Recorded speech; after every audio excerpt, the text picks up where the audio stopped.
बिस्मिल्लाहिर्रहमानिर्रहीम and hello everyone. हम लोग आज जो पेपर सॉल्व करने जा रहे हैं दिस इज़ 9706 पेपर 3-2। ये फरवरी मार्च का वेरिएंट है, ठीक है। फरवरी मार्च में एक ही वेरिएंट आता है, वेरिएंट 2, ठीक है। ये पेपर 3 हम करने जा रहे हैं। पेपर 3 जो होता है ये फाइनेंशियल अकाउंटिंग का पेपर होता है, जिसके लिए आपके पास 1 आवर 30 मिनट्स रिक्वायर्ड होंगे और आपको 2 डॉक्यूमेंट्स दिए जाएंगे। एक जिसको हम इंसर्ट कहते हैं, जिसके ऊपर जो क्वेश्चन की डिटेल होगी वो होगी, और फिर एक होता है आपके पास क्वेश्चन पेपर जिसके अंदर हम उसकी आंसरिंग करेंगे, ठीक है। So let's begin. इसके अंदर हमारे पास टोटल 3 क्वेश्चंस आएंगे और तीनों जाहिर सी बात है 25-25 मार्क्स के होंगे।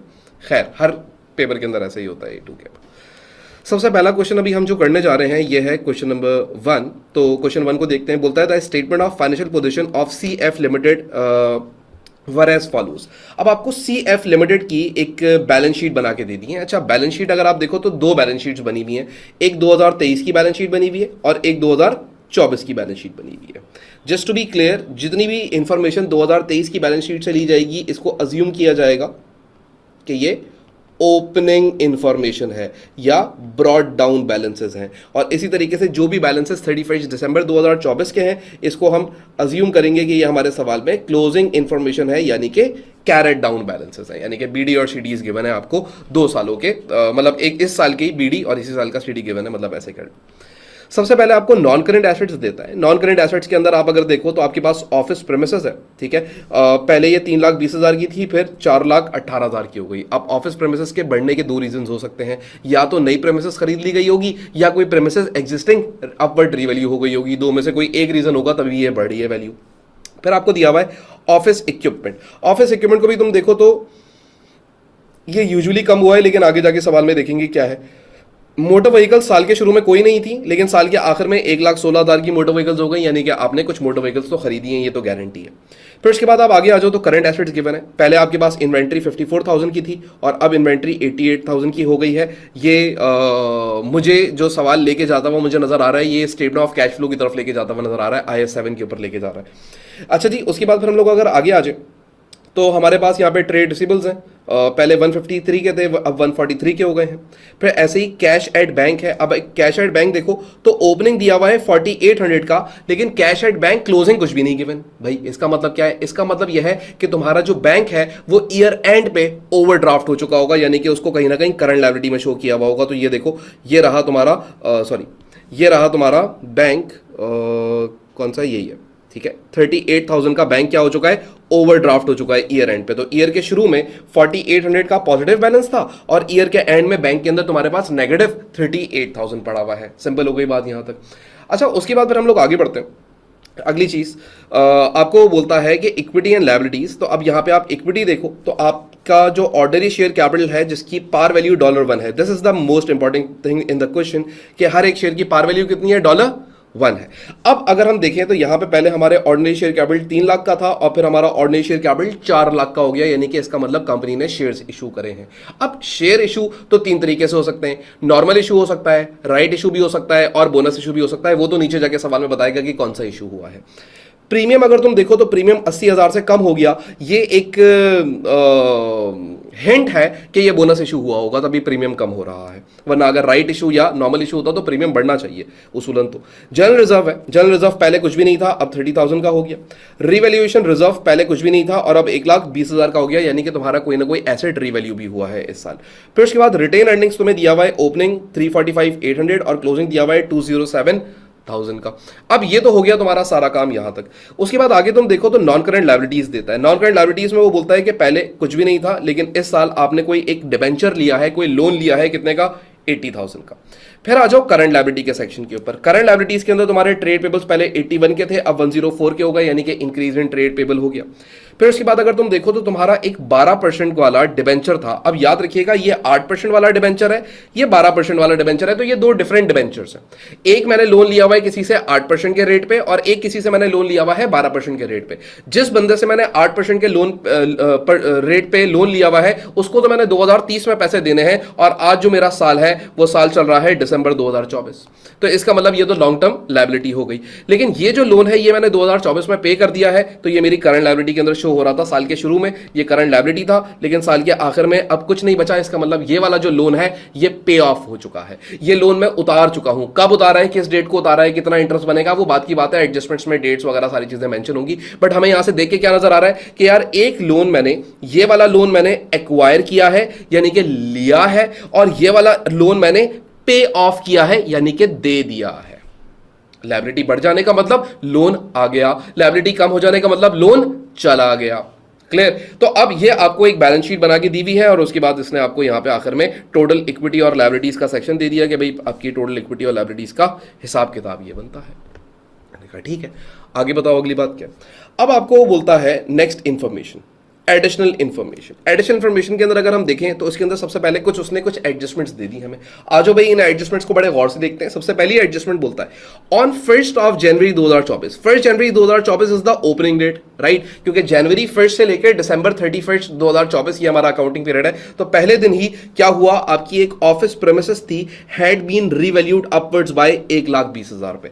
यानी कि वो ये कह रहा है कि तुम्हारी जो एक क्या कहते हैं ऑफिस प्रेमिसेस थी वो 1,20,000 रुपए से क्या हो गई है, बढ़ गई है। यानी कि आसान लफ्जों में अगर हम थोड़ी सी और डिटेल में चले जाएं तो ये जो मेरी ऑफिस प्रेमिसेस थी ये दिसंबर 2023 पे कितने की थी सर, 3,20,000 रुपए की।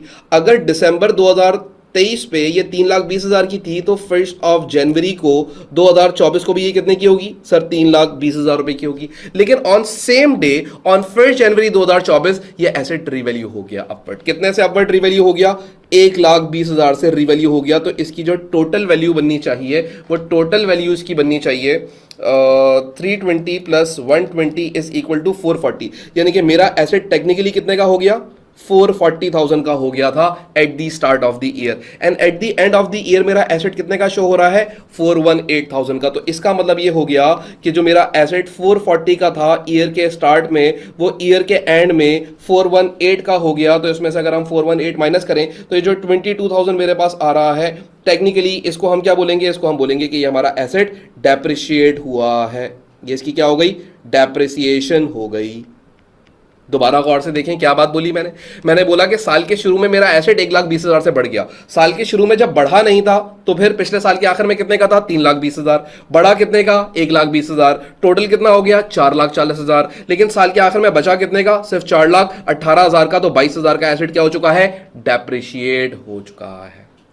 बात समझ आती है।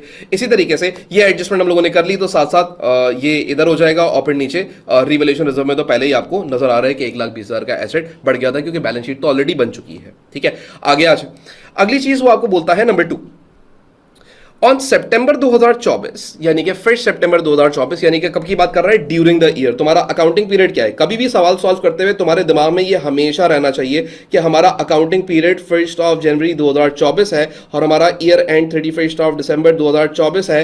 ये 1 सितंबर की बात कर रहा है, यानी समवेयर हेयर, जहां मैंने डैश डाला, जहां मैंने लाइन डाली, समवेयर हेयर क्या हुआ इस डेट पे। बोलता है ऑन 1 सितंबर 2024 एन ओल्ड, कोई पुराना photocopier with a carrying value of 8400 was part exchange for a new one with a cost of 25,000। क्या हुआ, तुमने एक पुराना फोटोकॉपियर दिया, यानी फोटोकॉपी मशीन होगी वो तुमने दी, और उसके अगेंस्ट एक तुमने नई मशीन खरीद ली। पुरानी मशीन जो तुमने दी उसकी नेट बुक वैल्यू कितने की थी, वो थी 8400 की। इसका मतलब ये नहीं है कि तुमने 8400 की दे दी। 8400 का मतलब ये है कि तुम्हारी किताबों में, तुम्हारी बैलेंस शीट में वो फोटोकॉपियर मशीन जो तुम अब दे चुके हो वो तुम्हारी किताबों में 8400 का शो हो रही थी, यानी नेट बुक वैल्यू तुम्हारी किताबों में कितने की शो हो रही थी, 8400 की, और वो तुमने दी और उसके अगेंस्ट तुमने एक 25,000 वाला नया फोटोकॉपियर मशीन ले लिया।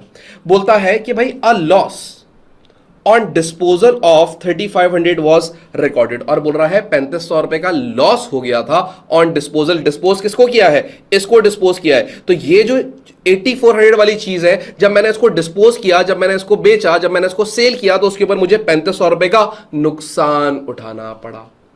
अब अगर मैं तुम लोगों से बोलूं 2 मिनट रुको, मेरी बात को गौर से सुनो। एक चीज जो मेरे पास पड़ी हुई थी और मुझे लगता था कि वो 8400 की है, और जब मैं मार्केट में उसको गया बेचने के लिए तो 3,500 रुपए के नुकसान पे बिकी, तो बताओ कितने की बिकी। सर बड़ा सिंपल है, आपकी चीज 8400 की आपकी किताबों में थी और जब आपने इसको मार्केट के अंदर बेचा तो ये आपकी 3500 रुपए के नुकसान पे बिकी, तो इसका मतलब जो आपकी ये एसेट रियलाइज हुआ होगा, ये जो एसेट आपका बिका होगा वो बिका होगा 8400 माइनस 3500, ये आ गया आपके पास 4900, यानी कि $4900 का ये एसेट बिका होगा।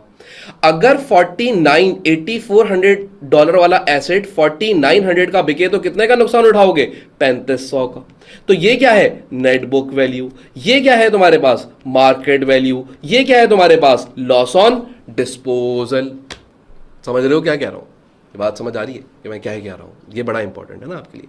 तो यहां जो मैंने अभी आप लोगों से बात करी, यहां उसने बोला कि एक पुरानी मशीन थी जिसकी किताबों में वैल्यू 8400 थी, उसको 3500 के लॉस पर तुमने बेच के और उसके अगेंस्ट 2500 रुपए का एक नया एसेट खरीद लिया। अब अगर मैं टेक्निकली तुमसे पूछूं कि यार ऐसी ऐसी सवाल पूछता हूं, मुझे जरा एक बात बताओ, एक एसेट जो मैंने नया खरीदा वो 25,000 का खरीदा, 25 है, ऑलराइट 25 है, मैंने एक नया एसेट 25,000 का खरीदा और जो पुराना एसेट दिया वो कितने का दिया? सर 4900 का दिया। तो टेक्निकली मेरी जेब से कैश कितना गया होगा? टेक्निकली मेरी जेब से कैश कितना गया होगा? तो 25,000 माइनस 4900 इज इक्वल टू 20,100, यानी कि मेरी जेब से जो कैश गया होगा वो कितना गया होगा? 20,100। इसको एंट्री बना के भी समझते हैं। कुछ बच्चों को ना ऐसे समझ नहीं आती बातें, कुछ बच्चों को एंट्री से फौरन समझ आ जाती है। मैंने एक नया एसेट खरीदा, तो जो मेरे पास न्यू एसेट है वो मेरे पास कितने का आया? सर 25,000 का आया। सर जो आपने ओल्ड एसेट दिया था, अब अगर आप सोचें जो आपने ओल्ड एसेट दिया था वो कितने का बिका था? सर 4900 का बिका था। कितने का बिका था? 4900 का बिका था। 4900 का बिका था। तो यानी कि अगर हम यहां पे देखें, चलो इसको पहले ना और इजी करते हैं, इसको और इजी करते हैं। पहले पहले ऐसे सोचो, न्यू एसेट जो तुमने लिया वो कितने का लिया? सर हमने न्यू एसेट लिया 25,000 का। मुझे बताओ इस 25,000 के लिए जो पुराना एसेट दिया वो उस बंदे ने कितने का लिया? सर जो ओल्ड एसेट था वो उसने 4900 का लिया। तो डिफरेंस कितना बना? सर 20,100 का डिफरेंस बना। ये 20,100 का जो डिफरेंस है, 21,000 मैं बार बार लिख रहा हूं, 20,100 का जो डिफरेंस है ये तुमने कैसे पे किया होगा? सर ये 20,100 का डिफरेंस हमने बैंक अकाउंट से पे किया होगा। अब इसको अगर हम एंट्री बनाए तो हमारे पास जो न्यू एसेट आया वो कितने का आया? 25,000 का आया। ओल्ड एसेट जो हम लोगों ने दिया वो कितने का दिया? सर 4900 का। बैंक से जो पैसे दिए वो कितने पैसे दिए? सर 20,100 दिए। यानी कि टेक्निकली ये एंट्री बनेगी, टेक्निकली ये एंट्री बनेगी। मैं बस ऐसी फालतू में एक लाइन को लेके और बस बहुत ज्यादा समझाने की कोशिश कर रहा हूं और कुछ भी नहीं है इसके अलावा। तो आई होप कि ये जो आपका पॉइंट नंबर 2 है ये आपको बड़ा क्लियर हो गया होगा। तो इस सिनेरियो के अंदर हुआ क्या है? कुछ बच्चे क्या गलती करते हो, बोलते हैं यार ये बिका कितने का? 8400 का। भाई 84 का कहां बिका? 84 का तो तुम्हारी किताबों में था, जब वो बिका तो 3500 का लॉस देके गया था, वो टेक्निकली 1400 का बिका होगा ना। हाँ बात समझ रहे? तो ये इस तरीके से काम करती है चीज। क्लियर? आई होप कि यहां तक जितनी मैंने बात करी है ये आपको क्लियर हो गया होगा। इसके बाद अब हम नेक्स्ट एडजस्टमेंट पे चलते हैं जो कि हमारी अगली एडजस्टमेंट। एडजस्टमेंट नंबर 3 बोलता है, नंबर 3 सुनिएगा, पता नहीं क्या बोल रहा है। बोलता है motor vehicles are depreciated at the rate of 20% per annum using straight line method. वो ये कहता है कि जो मोटर व्हीकल्स है उनको 20% से डेप्रिशिएट किया जाता है। मैंने बोला ठीक है, कोई टेंशन नहीं है, आगे बात करते हैं। अच्छा, आगे बढ़ने से पहले अगर हम चाहें तो हम इन तीनों की जो हमारे पास तीनों नॉन करेंट एसेट हैं, इन तीनों की डेप्रिसिएशन निकाल सकते हैं। कैसे सर? देखो, पहले की तो मैंने वैसे ही निकाल के तुम्हें दे दी थी 22,000 रुपए, यानी कि पहले की डेप्रिसिएशन में तो हमें कोई मसला नहीं था। लेकिन अगर मैं तुम्हें बोलूं कि यार जो तुम्हारे पास दूसरा एसेट है इसकी तुम्हें अगर डेप्रिसिएशन निकालनी हो तो तुम इसकी डेप्रिसिएशन कैसे निकालोगे? तो यार तुम अगर नोटिस करो तो तुम्हारे पास जो एसेट है वो साल के शुरू में कितने का था? सर 35,000 रुपए का था। बेटा 35,000 में एक नया एसेट तुमने खरीदा वो कितने का था? सर 8400 का था। बेटा जो तुमने वो सॉरी नया खरीदा वो 25,000 का था। और जो तुमने एसेट बेचा उसकी नेटबुक वैल्यू कितनी थी? सर उसकी नेटबुक वैल्यू 8400 थी। और अब तुम्हारे पास क्लोजिंग में कितने के एसेट बचे हैं? 214,000 के। तो तुम करो क्या? कुछ भी नहीं, सिंपल कैलकुलेशन करो कि साल के शुरू में हमारे पास 2,35,000 रुपए के ऑफिस इक्विपमेंट थे, जिसमें 25,000 का हमने एक और खरीद लिया और 8400 नेटबुक वैल्यू रखने वाला एसेट एक हमने बेच दिया। 8400 वाला एक एसेट हमने बेच दिया और हमारे पास जो क्लोजिंग में एसेट की वैल्यू बच रही है वो कितनी बच रही है? 214,000। तो ये अगर हम माइनस करें तो हमारे पास जो ये आंसर आ रहा है 37,600, ये 37,600 हमारे पास डेप्रिसिएशन आ जाएगी। सर ये वाली बात थोड़ी सी मुश्किल लग रही है, क्या बोल रहे हैं आप? सुनो, टी अकाउंट बना के बात करते हैं। कुछ बच्चों को टी अकाउंट से समझ आता है, आओ टी अकाउंट बना के दिखाएं। एक नेटबुक वैल्यू का अकाउंट बनाते हैं, ठीक है, नेट बुक वैल्यू का अकाउंट बनाते हैं और बीडी बैलेंस लिखते हैं। मेरा बेटा मुझे बताओ तुम्हारा बीडी बैलेंस कितना था? सर हमारा बीडी बैलेंस था 235,000। सर ऐसे इतना तो समझ आ गया, 235,000। बेटा सीडी बैलेंस कितना है? सर सीडी बैलेंस था हमारा 214,000। मुझे बताओ तुमने जो एक न्यू एसेट खरीदा वो कितने का था? सर उसकी नेटबुक वैल्यू थी 25,000, क्योंकि जिस साल हम एसेट खरीदते हैं उसकी कॉस्ट और नेटबुक वैल्यू क्या रहती है? सेम रहती है। और एक एसेट तुमने डिस्पोज करा था, वो जो एसेट तुमने डिस्पोज किया था उसकी नेटबुक वैल्यू कितनी थी? सर 8400। तो अब इधर से जो तुम डिफरेंस निकालोगे वो डिफरेंस क्या होगा तुम्हारा? डेप्रिसिएशन होगा। आ जाए निकाल लेते हैं। अब देखो एक्स इस साइड पे है ना, तो पहले ऑपोजिट साइड का टोटल करते हैं। तो आ जाए भाई, 2,35,000 प्लस 25,000, ये बन गया 2,60,000। ठीक है, इसमें से माइनस कर दो 2,14,000 और इसमें से माइनस कर दो 8400, तो ये तुम्हारे पास आंसर आ रहा है 37,600। तो तुम्हारी जो डेप्रिसिएशन है वो कितने की हो जाएगी? 37,600 की। ऐसे कैलकुलेशन नहीं समझ आ रही तो ऐसे समझ लो। क्लियर बात समझ आती है यहां तक? अब कोई इशू नहीं है इसके अंदर। अब आ जाते हैं तो मोटर व्हीकल की डेप्रिसिएशन भी निकाल लेते हैं। मोटर व्हीकल के बारे में कोई बातें नहीं हुई, सिर्फ एक सिंपल सी बात बोल दी कि जो मोटर व्हीकल है उसकी जो क्या कहते हैं रेट ऑफ डेप्रिसिएशन है वो 20% है। यानी कि एसएलएम के थ्रू तुमने 20% एसेट को क्या कर दिया? डेप्रिशिएट कर दिया। यानी कि अब इसका मतलब यह है कि साल के शुरू में अगर देखा जाए तो मेरे पास कोई एसेट मौजूद नहीं था, लेकिन साल के आखिर में देखा जाए तो मेरा एसेट अब कितने का बचा है? 1,16,000 रुपए का। लेकिन इस 1,16,000 रुपए के ऊपर डेप्रिसिएशन ऑलरेडी अप्लाई हो चुकी है। वो उसने खुद बोल दिया कि डेप्रिसिएशन 20% की लगती है और वो उसने बैलेंस शीट आपको बना के दे दी। इसका मतलब डेप्रिसिएशन ऑलरेडी अप्लाइड है।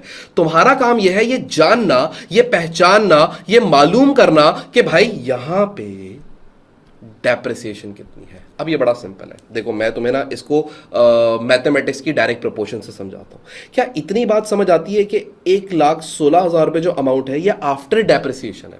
इसका मतलब डेप्रिसिएशन अगर 20% की लगी है तो ये जो वैल्यू बची होगी ये 80% बची होगी। तो अगर मैं तुमसे बोलूं कि यार इसकी 100% वैल्यू निकाल के बताओ कि जब ये एसेट डेप्रिशिएट नहीं हुआ होगा तो इसकी 100% वैल्यू कितनी होगी, तो तुम क्या करोगे? 1,16,000 into 100 divided by 80 is equal to 145,000। यानी कि तुम्हारा जो एसेट था वो साल जब तुमने खरीदा था तो वो कितने का होगा? 145,000 का। और अब कितने का हो चुका है? 1,16,000 रुपए का। तो 1,16,000 में से अगर मैं 145,000 माइनस करूं तो मेरे पास डिफरेंस कितना आ रहा है? -116,000 विच इज इक्वल टू 29,000। तो इसका मतलब इस एसेट की डेप्रिसिएशन कितनी बनी? 29,000। तो यहां हम लिख लेते हैं ऑफिस प्रेमिसेस की जो तुम्हारी डेप्रिसिएशन है वो हम लोगों ने पहले कैलकुलेट कर ली थी 22,000 की। ऑफिस इक्विपमेंट की डेप्रिसिएशन अभी हम 37,600 की कैलकुलेट करके आए, और मोटर व्हीकल की डेप्रिसिएशन तो हमने क्रॉस मल्टीप्लाई करके ही कैलकुलेट कर ली और वो हमारे पास आ गई है 29,000 रुपए। क्लियर, इजी, बात खत्म हो गई। तो यहां पे अगर तुम देखो तो तुम लोगों को ना, देखो मैं सिर्फ क्वेश्चन सॉल्व नहीं करवाता, मैं भी पढ़ पढ़ के और डायरेक्ट आंसर्स पे नहीं गया। ठीक है, हम लोग डायरेक्टली इसके सोल्यूशन पे नहीं गए। हम क्या करते हैं, हम पहले क्वेश्चन को पढ़ते हैं और उसको क्रैक करना सीखते हैं कि हम उसके अंदर किस तरीके से डेप्थ के अंदर घुस जाएंगे क्वेश्चन को देख के। तो हर एक बात को देख के आपको समझ आना चाहिए कि यार गेम है क्या। ठीक है, तो ये हम क्रैक करते हैं पहले क्वेश्चन को, फिर आगे आ जाओ अगली एडजस्टमेंट पे चलते हैं। अगली एडजस्टमेंट में क्या कर लेगा, बोलता है भाई depreciation on non current assets for the year ended December 2024 had been made. वो जाहिर सी बात है हमें ऑलरेडी पता है क्योंकि बैलेंस शीट बन चुकी है तो डेप्रिसिएशन हो चुकी है। अब full year depreciation is provided in the year of acquisition and none in the year of disposal. जाहिर सी बात है यहीं से ही मुझे हिंट आ गई थी कि एक ओल्ड फोटोकॉपियर इसने दिया और एक नया इसने खरीदा, और हम लोगों ने जो डेप्रिसिएशन कैलकुलेट करी थी वो ईयरली बेसिस के ऊपर ही करी थी। तो ये तो हमारे पास सिर्फ पॉलिसी बताती है उसने डेप्रिसिएशन की, हम ऑलरेडी ऊपर अप्लाई कर चुके हैं तो ये कोई मसला नहीं है। मुझे पता था कि इस सवाल के अंदर यही पॉलिसी है। आगे आ जाए जरा। अब वो आपको बोलता है number 5 on 1st of February 2024, 1st of February 2024 यानी कि समवेयर हेयर यहां पे कुछ यहां की बात हो रही है। फरवरी 1 को बोलता है कि भाई अब बोनस इशू, देखो खुद बोल रहा है मुंह से, अब bonus issue of shares was made for ordinary shares for every 3 shares held. The reserves were maintained in the most flexible form। क्या हुआ? बोनस इशू हो गया। क्या हुआ? बोनस इशू हो गया। और जब ये तुम्हारा बोनस इशू हुआ तो ये बोनस इशू करने का तरीका क्या था? 1 फॉर एवरी 3। अब मैं तुम्हें बोलूं तो मुझे बताओ साल के शुरू में तुम्हारे पास जो ऑर्डिनरी शेयर कैपिटल था वो कितने का था? तो इफ वी सी तो साल के शुरू में हमारा ऑर्डिनरी शेयर कैपिटल 3 लाख का था। 1 फॉर एवरी 3 का मतलब क्या है? 1/3 डिवाइड करो तो आंसर कितना आ जाएगा? 1 लाख। यानी कि कंपनी ने कितने शेयर इशू करे हैं? Bonus 1 lakh bonus share issue करें। क्योंकि पार वैल्यू 1 है ना तो मैंने डायरेक्टली 1/3 कर दी। ठीक है, पार वैल्यू 1 थी तो डायरेक्टली 1/3 कर दिया, वरना अगर पार वैल्यू कुछ और होती तो पहले 3 लाख को पार वैल्यू से डिवाइड करता फिर 1/3 अप्लाई करता। डन।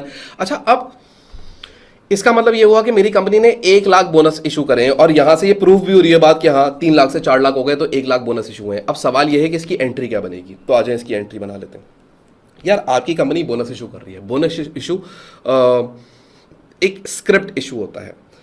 स्क्रिप्ट इशू का मतलब ये एक फ्री इशू होता है, इसके अंदर बैंक में पैसा नहीं आता, तो बैंक डेबिट नहीं होगा। तो सबसे पहले तो ऑर्डिनरी शेयर कैपिटल को क्रेडिट करेंगे। 1 लाख शेयर्स कंपनी ने इशू करे हैं और हर एक शेयर की पार वैल्यू कितनी है, क्योंकि बोनस इशू हमेशा पार पे होता है, तो ये तो बन गया 1 लाख।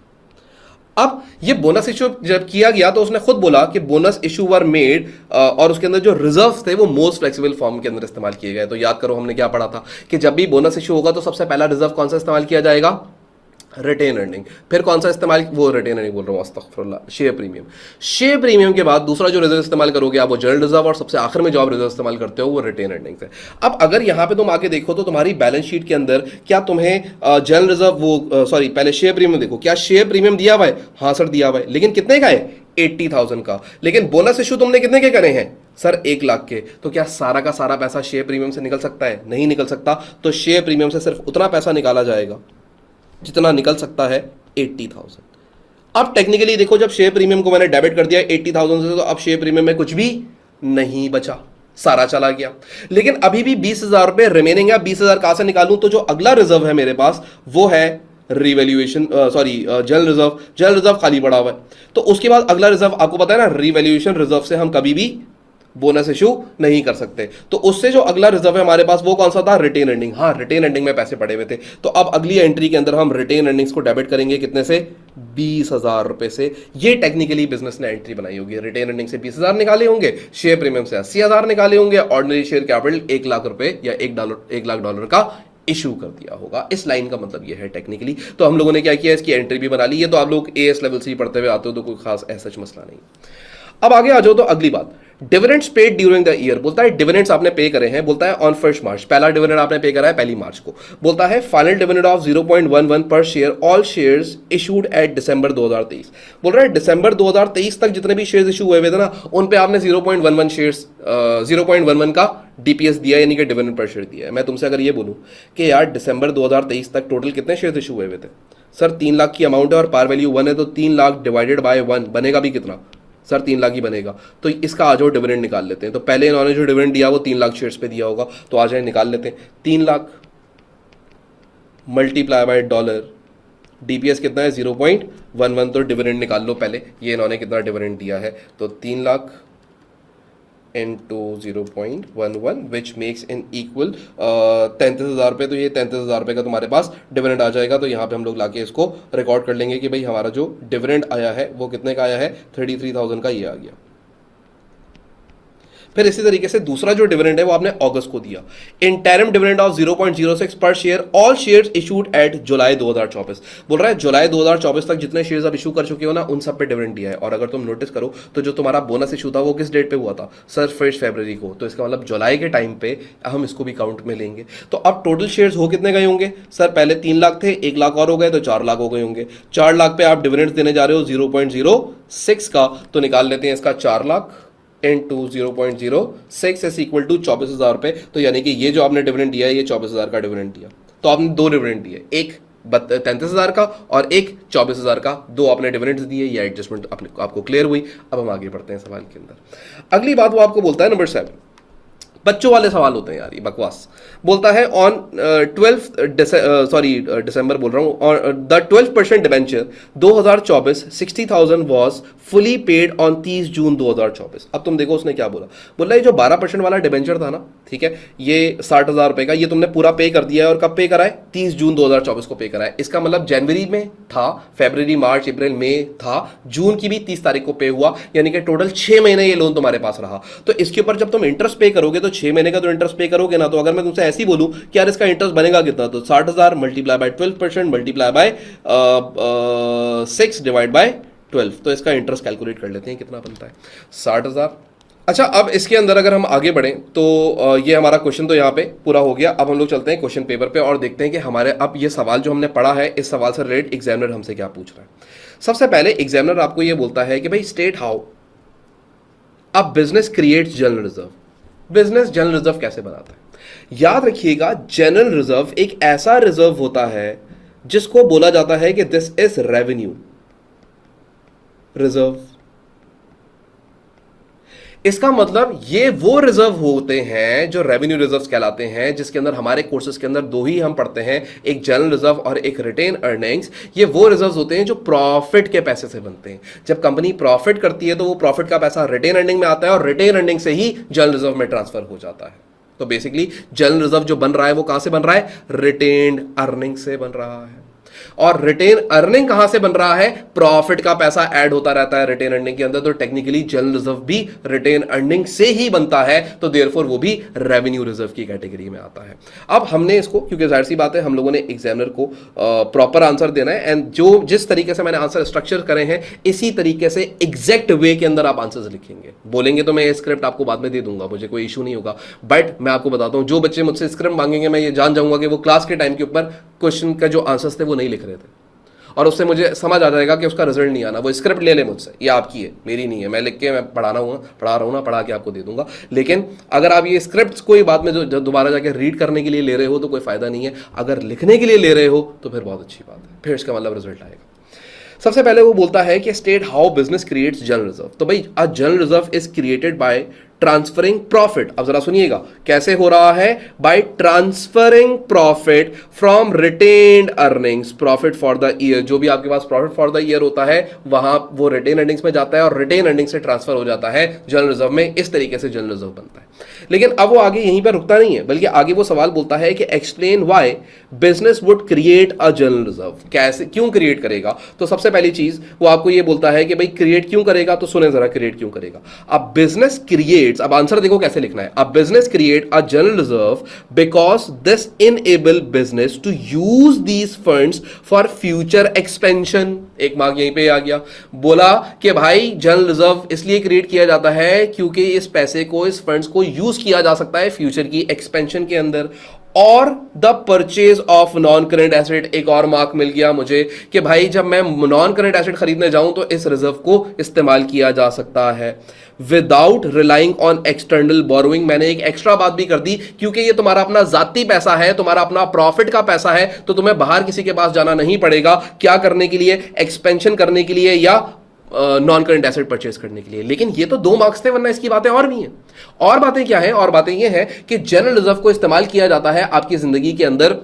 अगर आपकी कंपनी लॉसेस के अंदर चली जाती है तो लॉसेस के लिए वो इस्तेमाल हो जाएगा। रेनी डेज के लिए आप इस्तेमाल करोगे जनरल रिजर्व को। बहुत सारे तरीके हो सकते हैं, देखो पैसा पड़ा हुआ है तो किसी भी काम के अंदर आप उसको यूटिलाइज कर ही सकते हैं, सिवाय जनरल रिजर्व को आप क्या कहते हैं, इशू ऑफ शेयर्स के अंदर जो भी उसका डॉक्यूमेंटेशन वर्क होता है उसके लिए यूज नहीं करते हैं, उसके लिए शेयर प्रीमियम रिजर्व इस्तेमाल होता है। बट खैर जो रेनी डेज हैं, कोई एसेट नया खरीदना है, कोई क्या कहते हैं एक्सपेंशन करनी है, इसके लिए आप लोग जनरल रिजर्व का इस्तेमाल करते हैं। And this is how you will structure the answer. अगर पूरे मार्क्स चाहिए 75 में से 75 तो, वरना तो पॉइंट्स लिख के आओ। अक्सर बच्चे बोलते हैं सर मार्किंग स्कीम में पॉइंट्स लिखे हुए होते हैं। हम पॉइंट्स लिखे नहीं, पॉइंट्स मार्किंग स्कीम में ये होते हैं कि अगर ये पॉइंट आंसर में बच्चे के मौजूद हैं तो अवॉर्ड किए जाएंगे मार्क्स। बच्चों को ये लगता है कि वो जो मार्किंग स्कीम में जैसे लिखा हुआ है वैसे पेपर में लिख के आना है। नहीं भाई, मैं बार बार गाइड करता हूं, OAS A2 तीनों को गाइड करता हुआ आता हूं कि भाई ऐसे नहीं करना। अक्सर हम क्या करते हैं, हम बच्चों को बताते हुए पॉइंट्स में आंसर दे रहे होते हैं कि बेटा ये पॉइंट ये पॉइंट ये पॉइंट है। अब वो बच्चा समझता है ये पॉइंट ही लिखना है। नहीं, आपने वहां पे पूरा स्टेटमेंट लिखनी है, ठीक है। एक्सप्लेन करने को बोल रहा है वो आपको, ये नहीं बोल रहा गिव पॉइंट्स। एक्सप्लेन, ये टर्म्स, ये कमांड वर्ड्स आपके बड़े क्लियर होने चाहिए, तब मार्क मिलता है, वरना मार्क नहीं मिलता। ये बहुत बड़ी गलती होती है बच्चों की। आगे आ जाओ। बोलता है part B, prepare for the year ended December 2024। आपने दिसंबर 2024 का बनाना है। Number 1, a statement to show profit from operations. आपने एक स्टेटमेंट बनानी है। देखो क्या लिखा हुआ है, एक स्टेटमेंट बनानी है, यानी कि सिर्फ कैलकुलेशन शो नहीं करनी, एक स्टेटमेंट फॉर्म में काम करना है और आपने उसको कैलकुलेट करके क्या देना है, प्रॉफिट फ्रॉम ऑपरेशंस। अब प्रॉफिट फ्रॉम ऑपरेशंस निकालने के लिए सबसे पहली चीज, अगर मैं इस बैलेंस शीट को देखूं तो इस बैलेंस शीट के अंदर मैं सबसे पहली चीज जो निकाल सकता हूं वो निकाल सकता हूं रिटेन अर्निंग्स की हेल्प से नेट प्रॉफिट। और नेट प्रॉफिट में और ऑपरेटिंग प्रॉफिट में क्या फर्क होता है? नेट प्रॉफिट फाइनल प्रॉफिट होता है जिसमें इंटरेस्ट और टैक्स माइनस हुआ होता है, और जो ऑपरेटिंग प्रॉफिट होता है वो प्रॉफिट होता है जिसमें से खाली एडमिन और डिस्ट्रीब्यूशन एक्सपेंस माइनस हुए होते हैं, इंटरेस्ट और टैक्स माइनस नहीं हुआ होता। ये तो आप लोगों को ऑलरेडी पता ही है बात, तो इसके अंदर कोई मसला नहीं। अब हम लोग क्या करते हैं, एक स्टेटमेंट बनाते हैं। Let's begin. सबसे पहले हम लोग यहां पे एक स्टेटमेंट बनाते हैं, अ स्टेटमेंट A2 लेवल के अंदर हेडिंग्स प्रॉपर्ली लिखना बहुत जरूरी है, नहीं लिखोगे अगेन 1 मार्क तो ऐसे ही कट जाएगा। I statement to show the profit या ऑपरेटिंग प्रॉफिट।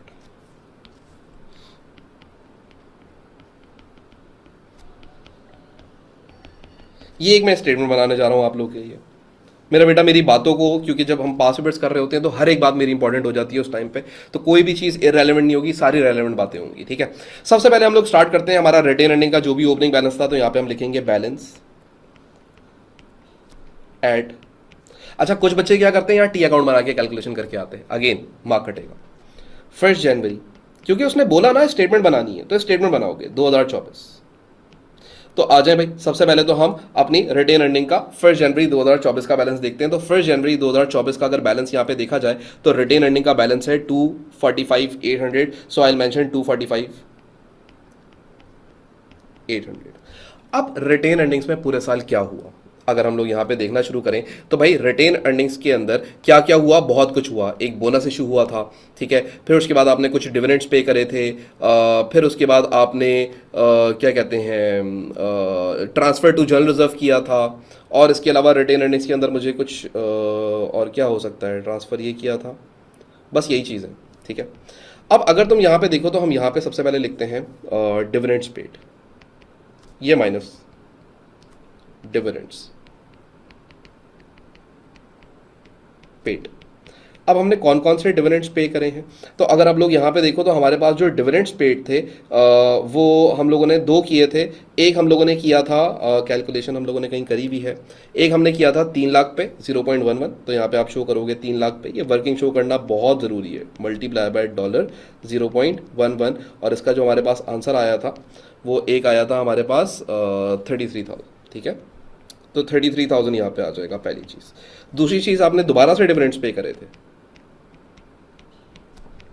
और ये 2 अलग अलग डिविडेंड्स हैं तो इनको अलग अलग ही लिखिएगा। ये 4 लाख पे हमने 0.06 दिया था मेरे ख्याल से, मैं एक दफ़ा डबल चेक करूँगा। 0.06 24,000 रुपये ये बने थे, तो 24,000 रुपये रिटेन अर्निंग से आपके ये चले गए। फिर उसके बाद आपने ट्रांसफ़र किया था, ट्रांसफ़र टू जनरल रिजर्व, सवाल में ही दिया हुआ है ना कि आपने जनरल रिजर्व में कितना ट्रांसफर किया था। The general reserve was created on December 2024, और ट्रांसफर हमें यहीं से नजर आ रहा है कि जनरल रिजर्व में 30,000 रुपये आ गए हैं, पहले 0 था तो इसका मतलब 30,000 ट्रांसफर हुए हैं, तो यहाँ पे आप लिखोगे 30,000। ये भी आपके रिटेन अर्निंग से क्या हो गया होगा, माइनस हो गया होगा, तो ये आप लोग यहाँ पे लाके क्या करेंगे, माइनस कर देंगे। फिर इसके अलावा आपके पास और क्या हुआ था, इसके अलावा हम लोगों ने एक बोनस इशू करा था, याद है, और बोनस इशू के अंदर हमारा रिटेन अर्निंग्स 20,000 से डेबिट हो गया था, तो इशू ऑफ बोनस शेयर्स ये हम लिख लेते हैं यहाँ पे, इशू ऑफ बोनस शेयर्स 20,000 रुपये हमारे यहाँ से निकले थे रिटेन अर्निंग्स के, तो यहाँ से रिटेन अर्निंग्स डेबिट हो गया था। उसके बाद प्रॉफिट फॉर द ईयर, अभी तो हमें नहीं पता, प्रॉफिट फॉर द ईयर ये तो मुझे नहीं पता, ये तो मेरी बैलेंसिंग फिगर है, लेकिन मुझे क्लोजिंग बैलेंस पता है। क्लोजिंग बैलेंस का मतलब क्या है, बैलेंस एट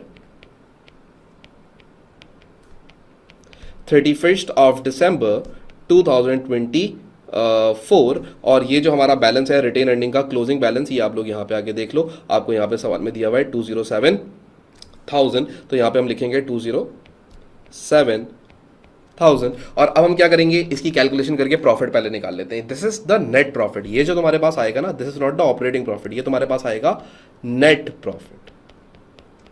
ऑपरेटिंग प्रॉफिट के लिए तो और आगे वर्किंग करेंगे, पहले नेट प्रॉफिट तो निकालो।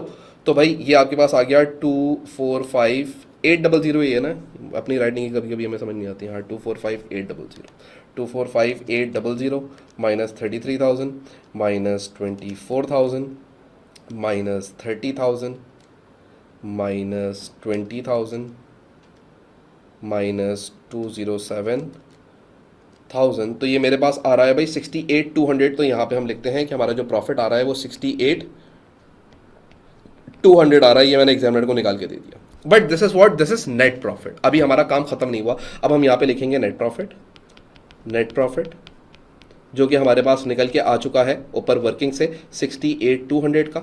इसके अंदर अब हम क्या करेंगे, इंटरेस्ट को ऐड बैक करना शुरू करेंगे, क्योंकि हमें कौन सा प्रॉफिट चाहिए, बिफोर इंटरेस्ट। कौन सा, बिफोर इंटरेस्ट। तो भाई यहां पे हम क्या करेंगे, ऐड करेंगे डिबेंचर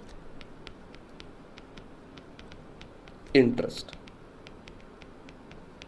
तो ये डिबेंचर इंटरेस्ट ऐड बैक करोगे। डिबेंचर इंटरेस्ट हम ऑलरेडी कैलकुलेट कर चुके थे, एक था 3600, एक था 3200, तो इसका टोटल निकाल लो।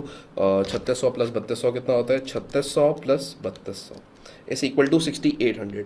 तो ये 6800 हम इसके अंदर ऐड बैक कर देंगे, और अब हम देखते हैं हमारा आंसर कितना आ रहा है। तो 6800 प्लस 68,200 इज इक्वल टू 75,000। इसका मतलब मेरा 75,000 क्या है, operating profit. This will be my operating profit. See the working, see the calculation, see each and everything. हर एक बात, हर एक लफ्ज आपको क्लियर होना चाहिए, ठीक है। कुछ बच्चे इस काम को टी अकाउंट में करके आते हैं, तो याद रखिएगा टी अकाउंट अपनी हेल्प के लिए साइड में बना लेते, लेकिन शो स्टेटमेंट के तौर पे ही करते। तो वर्किंग में तुम टी अकाउंट बना सकते थे अपनी वर्किंग के लिए, और उसके बाद तुम फाइनल आंसर ऐसे शो कर देते, ठीक है। तो ये हमारा जो ये वाला पार्ट था, ये तो हमारा 5 मार्क्स का कंप्लीट हो गया। नाउ लेट्स मूव ऑन, और अब हम आगे देखते हैं आगे क्या है। अच्छा जी, नाउ वेरी इंटरेस्टिंग। अब वो आपको बोलता है कि भाई आप मुझे बना के दें statement of cash flows in accordance with IAS 7। अच्छा, हमारे सवालों के अंदर ये देखा गया है कि IAS 7 के अंदर जब भी ये एग्जामिनर क्वेश्चन स्टार्ट करता है तो ये ऑपरेटिंग प्रॉफिट से स्टार्ट करता है, ठीक है। इसी वजह से देखो अभी तो इसने पूरी ऊपर मेहनत किस लिए करवाई, ऑपरेटिंग प्रॉफिट के लिए करवाई। तो हम भी जब IAS 7 की यानी कि स्टेटमेंट ऑफ कैश फ्लो बनाना शुरू करेंगे, तो हम लोग क्या करेंगे, हम लोग भी ऑपरेटिंग प्रॉफिट से स्टार्ट करेंगे। तो यहां पे हम लोग पहले हेडिंग लिख लेते हैं, स्टेटमेंट ऑफ कैश फ्लो। ये हेडिंग लिखना बहुत जरूरी है भाई, statement of cash flow for the year ended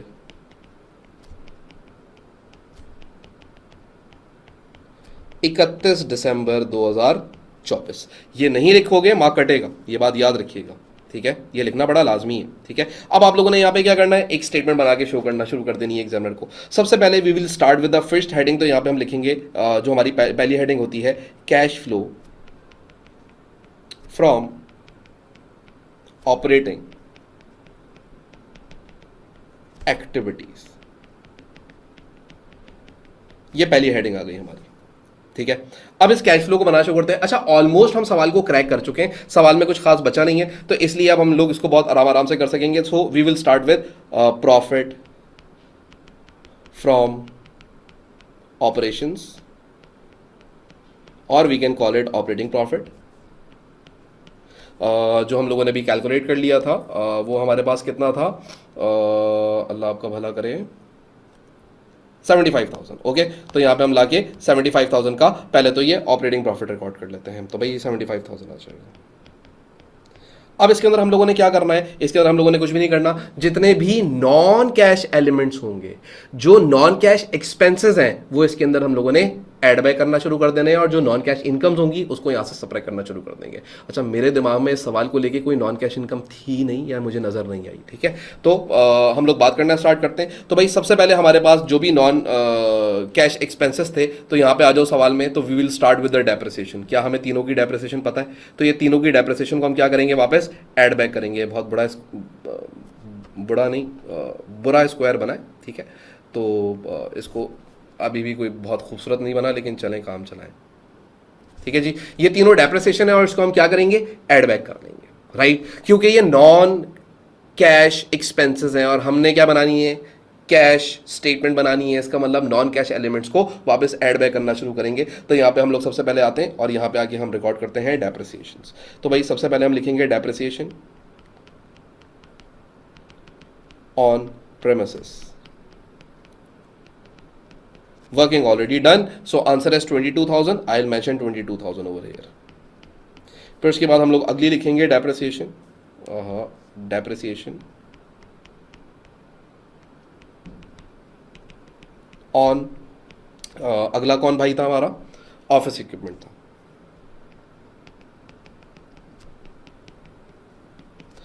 calculation हम ऑलरेडी कर चुके थे, ठीक है। और यहाँ पे लाके उसकी फाइनल फिगर लिखेंगे 37,600। तो यहाँ पे लिखेंगे 37,600।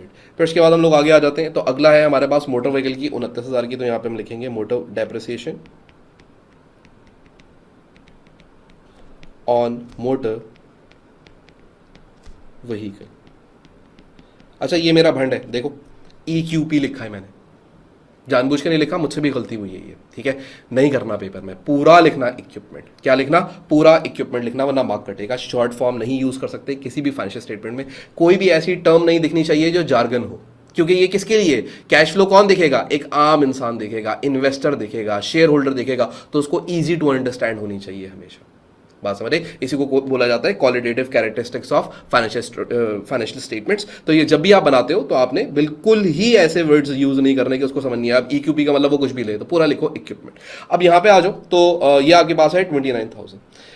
हमारे A लेवल्स के अंदर जब हम A2 लेवल के अंदर आ जाते हैं तो हम प्रॉपरली IS1 को फॉलो करते हैं। तो IS1 कोई थ्योरी नहीं है, IS1 इज द स्ट्रक्चर के income statement, balance sheet, statement of cash flows ये बनेंगी कैसे, ये इनके स्ट्रक्चर कैसे दिखा करेंगे, बात समझ आती है। तो ये पूरा IS1 ही आपका चलता ही रहता है यहाँ पे लाके। अच्छा इसके बाद फिर हम लोग आगे आ जाते हैं, तो हमारे पास और क्या था, नॉन कैश के अंदर, नॉन कैश के अंदर हमारे पास यहाँ पे आ जाओ, और राइट एक लॉस ऑन डिस्पोजल था। तो आपको पता है ना, लॉस ऑन डिस्पोजल एक नॉन कैश एक्सपेंस होता है, तो यहां पे हम लिखेंगे लॉस ऑन डिस्पोजल। अब जो तुम्हारा लॉस ऑन डिस्पोजल है, अगर तुम इसको देखो तो तुम्हें ये कितने का दिया हुआ है, ये हमें दिया हुआ था 3500 का, और राइट सो यहां पे लिखेंगे 3500। अच्छा इन सबको लास्ट कॉलम में ही डायरेक्टली लिख रहा हूं मैं, ताकि हम कैलकुलेशन आराम से कर सकें, ठीक है। तो आ जाए, पहले इसको हम लोग ऐड कर लेते हैं, फिर आगे बढ़ेंगे। तो ये 75,000 प्लस 22,000 प्लस 37,600 प्लस 29,000 प्लस 3,500, ठीक है। तो ये मेरे पास आ गया 167, यहाँ पे लिख रहा हूँ मैं 167,100। इसको बोला जाता है क्या कहते हैं, अच्छा इसके अंदर हमारे पास एक चीज़ और है, वो भी हमें ऐड करनी पड़ेगी ना, नहीं बल्कि और यहाँ पे कुछ भी नहीं है, सिर्फ एक इंटरेस्ट की चीज़ रह गई, तो इंटरेस्ट को एडजस्ट कर लेते हैं यहाँ पे पहले, फिर इसको सही करते हैं, ठीक है। इसको यहाँ पे हम लिखेंगे इंटरेस्ट। अच्छा अब इंटरेस्ट एक्सपेंस, क्योंकि यहाँ पे तुमने कौन से प्रॉफिट से स्टार्ट किया था, ऑपरेटिंग प्रॉफिट से, लेकिन ऑपरेटिंग प्रॉफिट का मतलब क्या है कि इसमें से इंटरेस्ट माइनस हुआ हुआ या नहीं माइनस हुआ हुआ, सर नहीं हुआ हुआ। तो अब क्या करोगे, क्योंकि इंटरेस्ट एक कैश एक्सपेंस था और तुमने सारा का सारा कैश में पे किया है। यहाँ पे अगर तुम नोटिस करो तो उसने क्या बोला हुआ था, ये जितना भी तुम्हारा इंटरेस्ट है ये सारा क्या हो चुका है, पे हो चुका है। Debenture interest was paid every 6 months, तो जो भी कैश में पे हुआ इंटरेस्ट वो यहां से माइनस कर दिया जाएगा। तो कैश में ये पूरा ही इंटरेस्ट पे हो गया है, तो यहां पे लाके हम लोग इसको रिकॉर्ड करेंगे, क्या कहते हैं, डिबेंचर इंटरेस्ट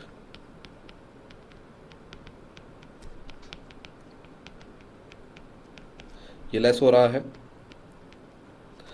6,800 का, ठीक है। तो अब हम लोग इसको निकाल लेते हैं, 167,100 था माइनस 6,800 कर लो इसमें से, तो ये बन रहा है मेरे पास 160,300। इसको बोला जाता है 160,300, इसको बोला जाता है ऑपरेटिंग प्रॉफिट।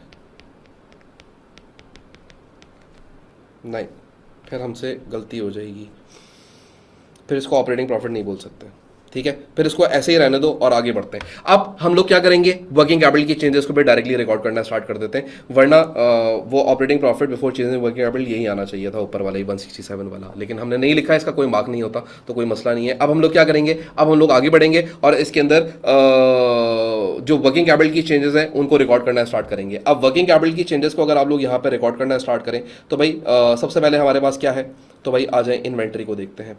इन्वेंट्री बढ़ी है या कम हुई है, सर इन्वेंट्री जो है आपकी वो बढ़ी है, इंक्रीज इन इन्वेंट्री हुआ है, दिख रहा है 54 से 88 हो गया, तो इसको बोला जाता है इंक्रीज इन इन्वेंट्री। अब सवाल यह है कि जब इंक्रीज इन इन्वेंट्री होती है तो कैश इंक्रीज होता है या डिक्रीज होता है, सर कैश डिक्रीज हो जाता है। तो यहां पे आप क्या लिखोगे कि भाई पहले तो इसको लिख लेते हैं इंक्रीज इन इन्वेंट्री, तो यहां पे आ जाए increase in inventory,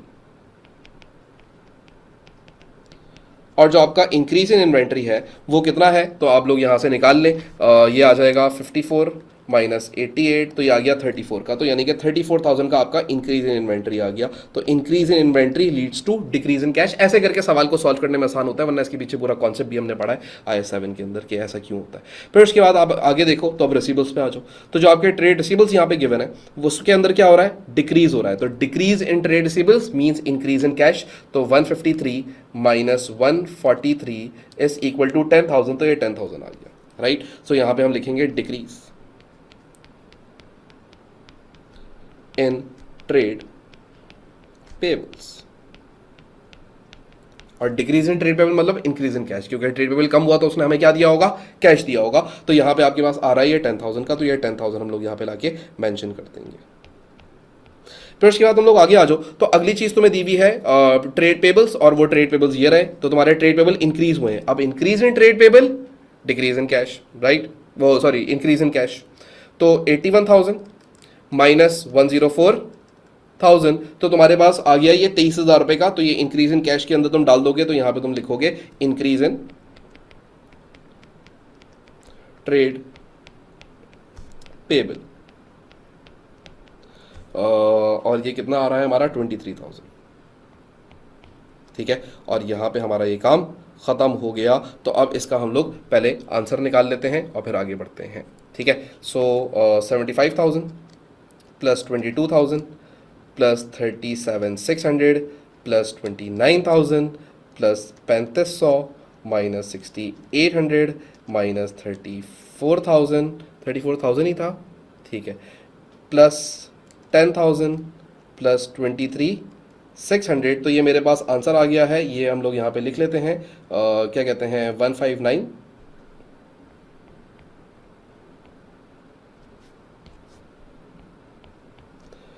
values check कर लें एक दफ़ा।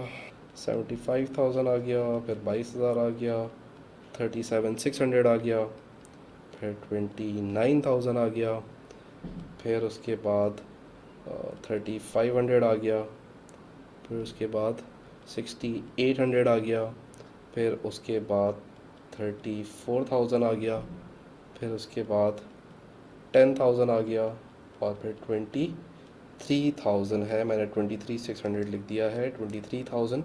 तो ये मेरे पास बन जाएगा 159,300, राइट। तो इसको बोला जाएगा कि ये मेरे पास क्या है, पॉजिटिव आंसर आया है। तो पॉजिटिव आंसर को अगर आप लोग याद करें तो हम लोग इसको क्या बोला करते थे, net cash flow, net cash flow generated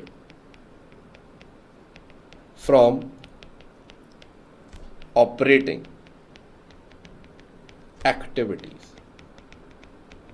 और इस पूरे क्वेश्चन में सबसे लेंदी वाला पार्ट यही होता है। इसके बाद बाकी के जो दो हेड्स बनेंगे वो तो बहुत छोटे छोटे बनेंगे, उसके अंदर तो कोई खास काम नहीं होना। तो ये हम लोगों ने क्या कर लिया, अपनी आधी जो स्टेटमेंट ऑफ कैश फ्लो है वो हमने बना ली। अब हम लोग नेक्स्ट हेडिंग पे जाएंगे, जो कि हमारी नेक्स्ट हेडिंग होगी, यहाँ पे लिख लेते हैं हम लोग अपने पास लाके, ठीक है। नीचे जगह है, हाँ जगह है, तो यहीं पे हम लोग लिख लेते हैं कि भाई जो अब हम लोग नेक्स्ट वो कैलकुलेट करने जा रहे हैं, cash flow from investing activities. जो तुम्हारी cash flow from investing activities होगी, ठीक है, तो हम लोग यहाँ पे आके बात करना स्टार्ट कर देते हैं। ये सेकंड हेड है, ठीक है। अच्छा, अब इन्वेस्टिंग एक्टिविटीज तुम्हारी क्या क्या हो सकती हैं, अगर हम लोग यहाँ पे आगे बात करें तो भाई इन्वेस्टिंग एक्टिविटी मतलब आप जो भी चीज़ें खरीद रहे हो या बेच रहे हो, एसेट्स वगैरह, पहले तो उनके बारे में बात हो जाती है। तो भाई अगर हम लोग यहाँ पे देखें ना, तो हमने एसेट को टेक्निकली इधर तो प्रेमिसेस तो कोई भी नहीं खरीदा, तो प्रेमिसेस तो नहीं आया। इक्विपमेंट एक हमारे पास आया और एक हमारे पास से चला गया था। अब याद करो, हम लोगों ने बड़ी बात करी थी इसके बारे में कि जब एक इक्विपमेंट आया और एक इक्विपमेंट चला गया तो टेक्निकली हमारे पास से जो कैश गया था वो कितना कैश गया था सर, वो 20,100 का कैश गया था। तो इसके दो तरीके हैं। एक तरीका ये है कि आप ऐसे यहां पे लिखोगे परचेज ऑफ इक्विपमेंट, जो कि आपने 25,000 का खरीदा था, तो इसके अंदर क्या हुआ, पैसा तुम्हारे पास से चला गया। और फिर इसी तरीके से सेल ऑफ इक्विपमेंट, इसका मतलब तुम्हारे पास पैसा आ गया। और वो जो तुमने सेल करी थी इक्विपमेंट की, उससे पैसा आया कितने का था, वो कितने का बिका था, 4,900 का बिका था। तो यहां पे तुम 4,900 ये चीज अपने पास लाके पहले मेंशन कर लोगे। इसके अलावा और क्या हुआ था सवाल के अंदर, अगर हम देखें तो और कोई चीज़ है जो मुझे नज़र आ रही है, कोई रेंटल इनकम नहीं थी, कोई डिविडेंड इनकम नहीं थी, इन्वेस्टमेंट पे कोई इनकम नहीं है हमारे पास, तो बस ये इतना ही होगा, इसके अलावा इसके अंदर कुछ होना नहीं चाहिए। तो इसका हम आंसर निकाल लेते हैं। तो ये नेगेटिव आंसर आएगा 25,000, तो 2 लाख वो 20,100 ही आएगा ना, ठीक है, 20,100 ही बनेगा ना ये फिर। तो यहाँ पे हम लिखते हैं 20,100 और ये नेगेटिव आंसर आ रहा है। इसका मतलब क्या है, net cash flow used in investing activities. तो ये क्या हुआ, तुमने नेट कैश फ्लो को यूज कर लिया, इस्तेमाल कर लिया, यानी कि इतना पैसा आउटफ्लो हो गया और इतना पैसा तुम्हारे पास क्या आ गया, इनफ्लो में आ गया। तो इसका मतलब ये हम लोगों ने इतना काम कर लिया। फिर उसके बाद हम लोग थोड़ा सा और आगे बढ़ते हैं सवाल के अंदर। तो और इसके अलावा यार मुझे याद पड़ रहा है हमने और क्या खरीदा था यार, एक ऑफिस इक्विपमेंट खरीदा और एक बेचा, एक मोटर व्हीकल भी तो खरीदी थी, ये भी तो एडजस्ट होगी। मोटर व्हीकल जो हमने खरीदी थी वो कितने की खरीदी थी, 1,45,000 की मोटर व्हीकल भी तो खरीदी है, तो ये भी तो रिकॉर्ड करेंगे। तो यहाँ पे हम लोगों ने एक चीज़ और लिखनी है, उसके बाद फिर नीचे आते हैं। तो ये नेगेटिव से पॉजिटिव में ही कन्वर्ट हो जाएगा, ठीक है। परचेज ऑफ नहीं बल्कि और नेगेटिव ही चला जाएगा, परचेज ऑफ मोटर व्हीकल, ये हम भूल गए। ये मैं सोच रहा था यार मोटर व्हीकल के साथ भी तो कुछ हुआ था। तो मोटर व्हीकल 1,45,000 रुपये की आपने खरीदी थी, तो ये 1,45,000 रुपये की मोटर व्हीकल भी आ जाएगी। तो अब आपके पास टोटल आउटफ्लो पता लग गया कि यार जो हम लोगों ने इन्वेस्टमेंट करी है वो एक फोटोकॉपियर में इन्वेस्टमेंट करी है, एक मोटर व्हीकल में इन्वेस्टमेंट करी है, और एक एसेट बेच के उससे पैसा वापस मंगवा लिया है अपने पास, यानी कि कैश आ गया। तो भाई हमारे पास ये हो जाएगा -25,000 और -1,45,000 प्लस 4,900। तो ये बन रहा है 165,100। तो इसका मतलब 165,100 नेगेटिव आएगा हमारे पास, 165,100 नेगेटिव आएगा। इसको बोला जाएगा net cash flow. Net cash flow used in investing activities. मैं ना दूसरी चीज़ों देखने में लग गया कि कोई रेंटल इनकम तो नहीं आई, कोई डिविडेंड तो हमें नहीं मिल रहा, नहीं हम तो हमारे पास कोई ऐसी इन्वेस्टमेंट ही नहीं थी। तो इसका मतलब बस यही दो काम हुए हैं, ये खरीदे गए और ये बेचे गए, आपका काम बन गया है आपके लाके, और इतना काम हमारा हो गया। अब हम लोग अपने थर्ड और लास्ट जो हमारे पास हेड होता है उसकी तरफ बढ़ेंगे, और जो हमारा थर्ड और लास्ट हेड है उसको हम बोलेंगे cash flow from financing activities. तो यहाँ पे हम लिखेंगे कैश फ्लो फ्रॉम फाइनेंसिंग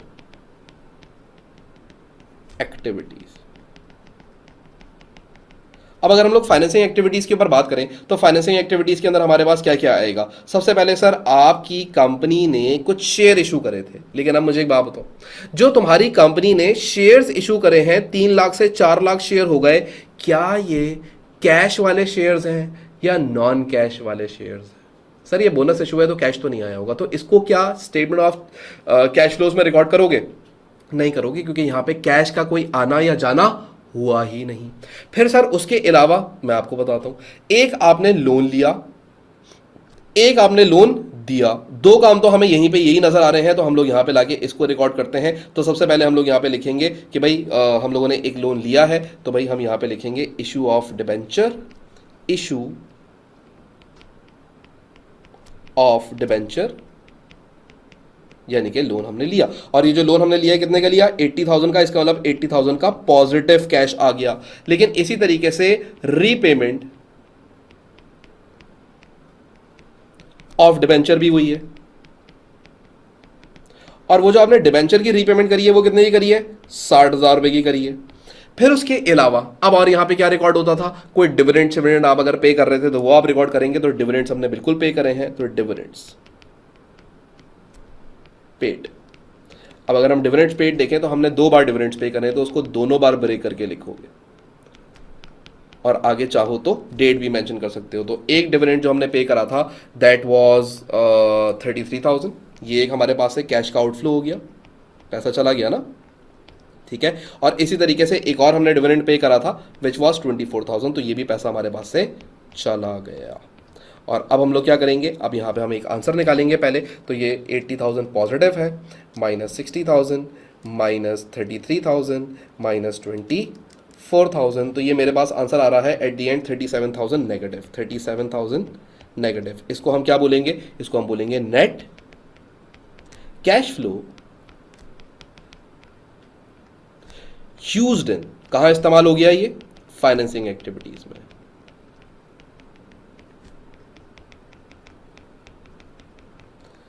लेकिन अभी यहां पे तुम्हारी स्टेटमेंट ऑफ कैश फ्लो खत्म नहीं होती, बल्कि अब तुम्हें क्या करनी होगी, रिकंसिलिएशन करनी होगी, कंफर्मेशन करनी होगी, क्योंकि अब जो हमारा फाइनल आंसर आएगा वो हमारे बैंक अकाउंट के क्लोजिंग बैलेंस से मैच करना चाहिए। तो यहां पे हम लोग अब सबसे पहले क्या कहते हैं, इन तीनों फिगर्स का जो भी हम लोगों ने कैलकुलेट करी हैं, इन तीनों का पहले नेट कर लेते हैं। तो पहला जो हमारे पास आंसर आया था वो पॉजिटिव आया था 159,300।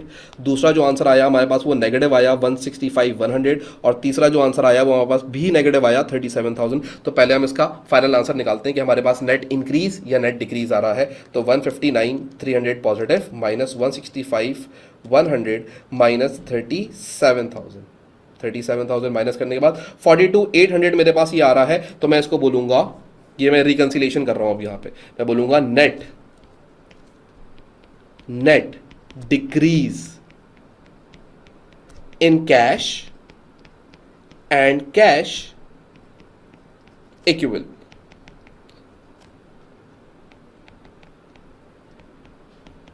और वो आया है 42,800। फिर उसके बाद हम लोग इसका आगे बढ़ेंगे और अगली चीज़ हम लिखेंगे कि भाई हमारे पास बैंक ओपनिंग बैलेंस कितना था। तो यहाँ पे हम लिखेंगे बैलेंस बैंक, या ऐसे नहीं लिखो तो इसको, क्योंकि जो इसकी टर्म है वो यूज़ करो, कैश एंड कैश इक्विवेलेंट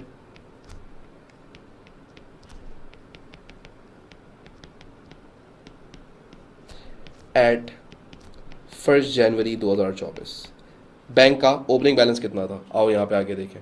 देखो, जब हमारा साल शुरू हुआ था तो हमारे बैंक में कितना पड़ा हुआ था पैसा, 4800 पड़ा हुआ था। तो यहाँ पे हम क्या लिखेंगे, 4800। तो भाई माइनस 42,800 प्लस 4800, तो फाइनल आंसर है 38,000। तो फाइनल आंसर आ रहा है 38,000 नेगेटिव। इसका मतलब ये क्या है, ये है तुम्हारे पास cash and cash equivalent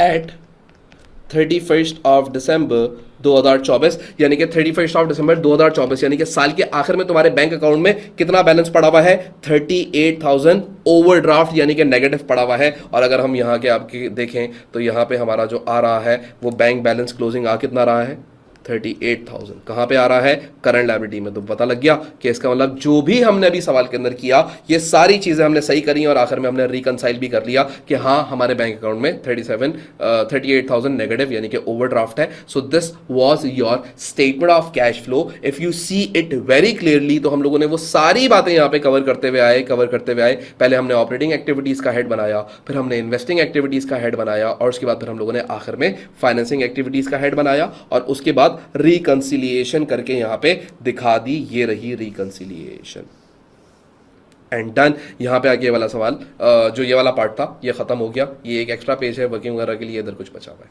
now let's move on to the next part. अगला पार्ट सी। इस सवाल का क्या है, बोलता है बिफोर 2024 यानी कि 2024 से पहले CF limited contracted a transportation company to deliver goods to its customer. इन्होंने क्या किया हुआ था, एक कॉन्ट्रैक्ट करा हुआ था किसी ट्रांसपोर्टेशन कंपनी से, और वो क्या करती थी, गुड्स डिलीवर करती थी। In 2024 the company terminated the contract. इन्होंने 2024 में इस कॉन्ट्रैक्ट को टर्मिनेट कर दिया and purchase 2 machines to take over the delivery service. और याद है अभी हम लोग ने ऊपर सवाल भी किया था तो हमें यहाँ पे नजर आ रहा था कि इन्होंने 2 मशीन्स यानी कि 2 मोटर व्हीकल्स खरीदी हैं 1,45,000 रुपए की। ठीक है, वो यही बात कर रहा है कि उसने कॉन्ट्रैक्ट खत्म करके 2 मशीनें खरीद ली, यानी कि 2 मोटर व्हीकल्स खरीद ली। मशीन बोल रहा हूँ, 2 मोटर व्हीकल्स खरीद ली। मैंने बोला ठीक है, आगे बताओ।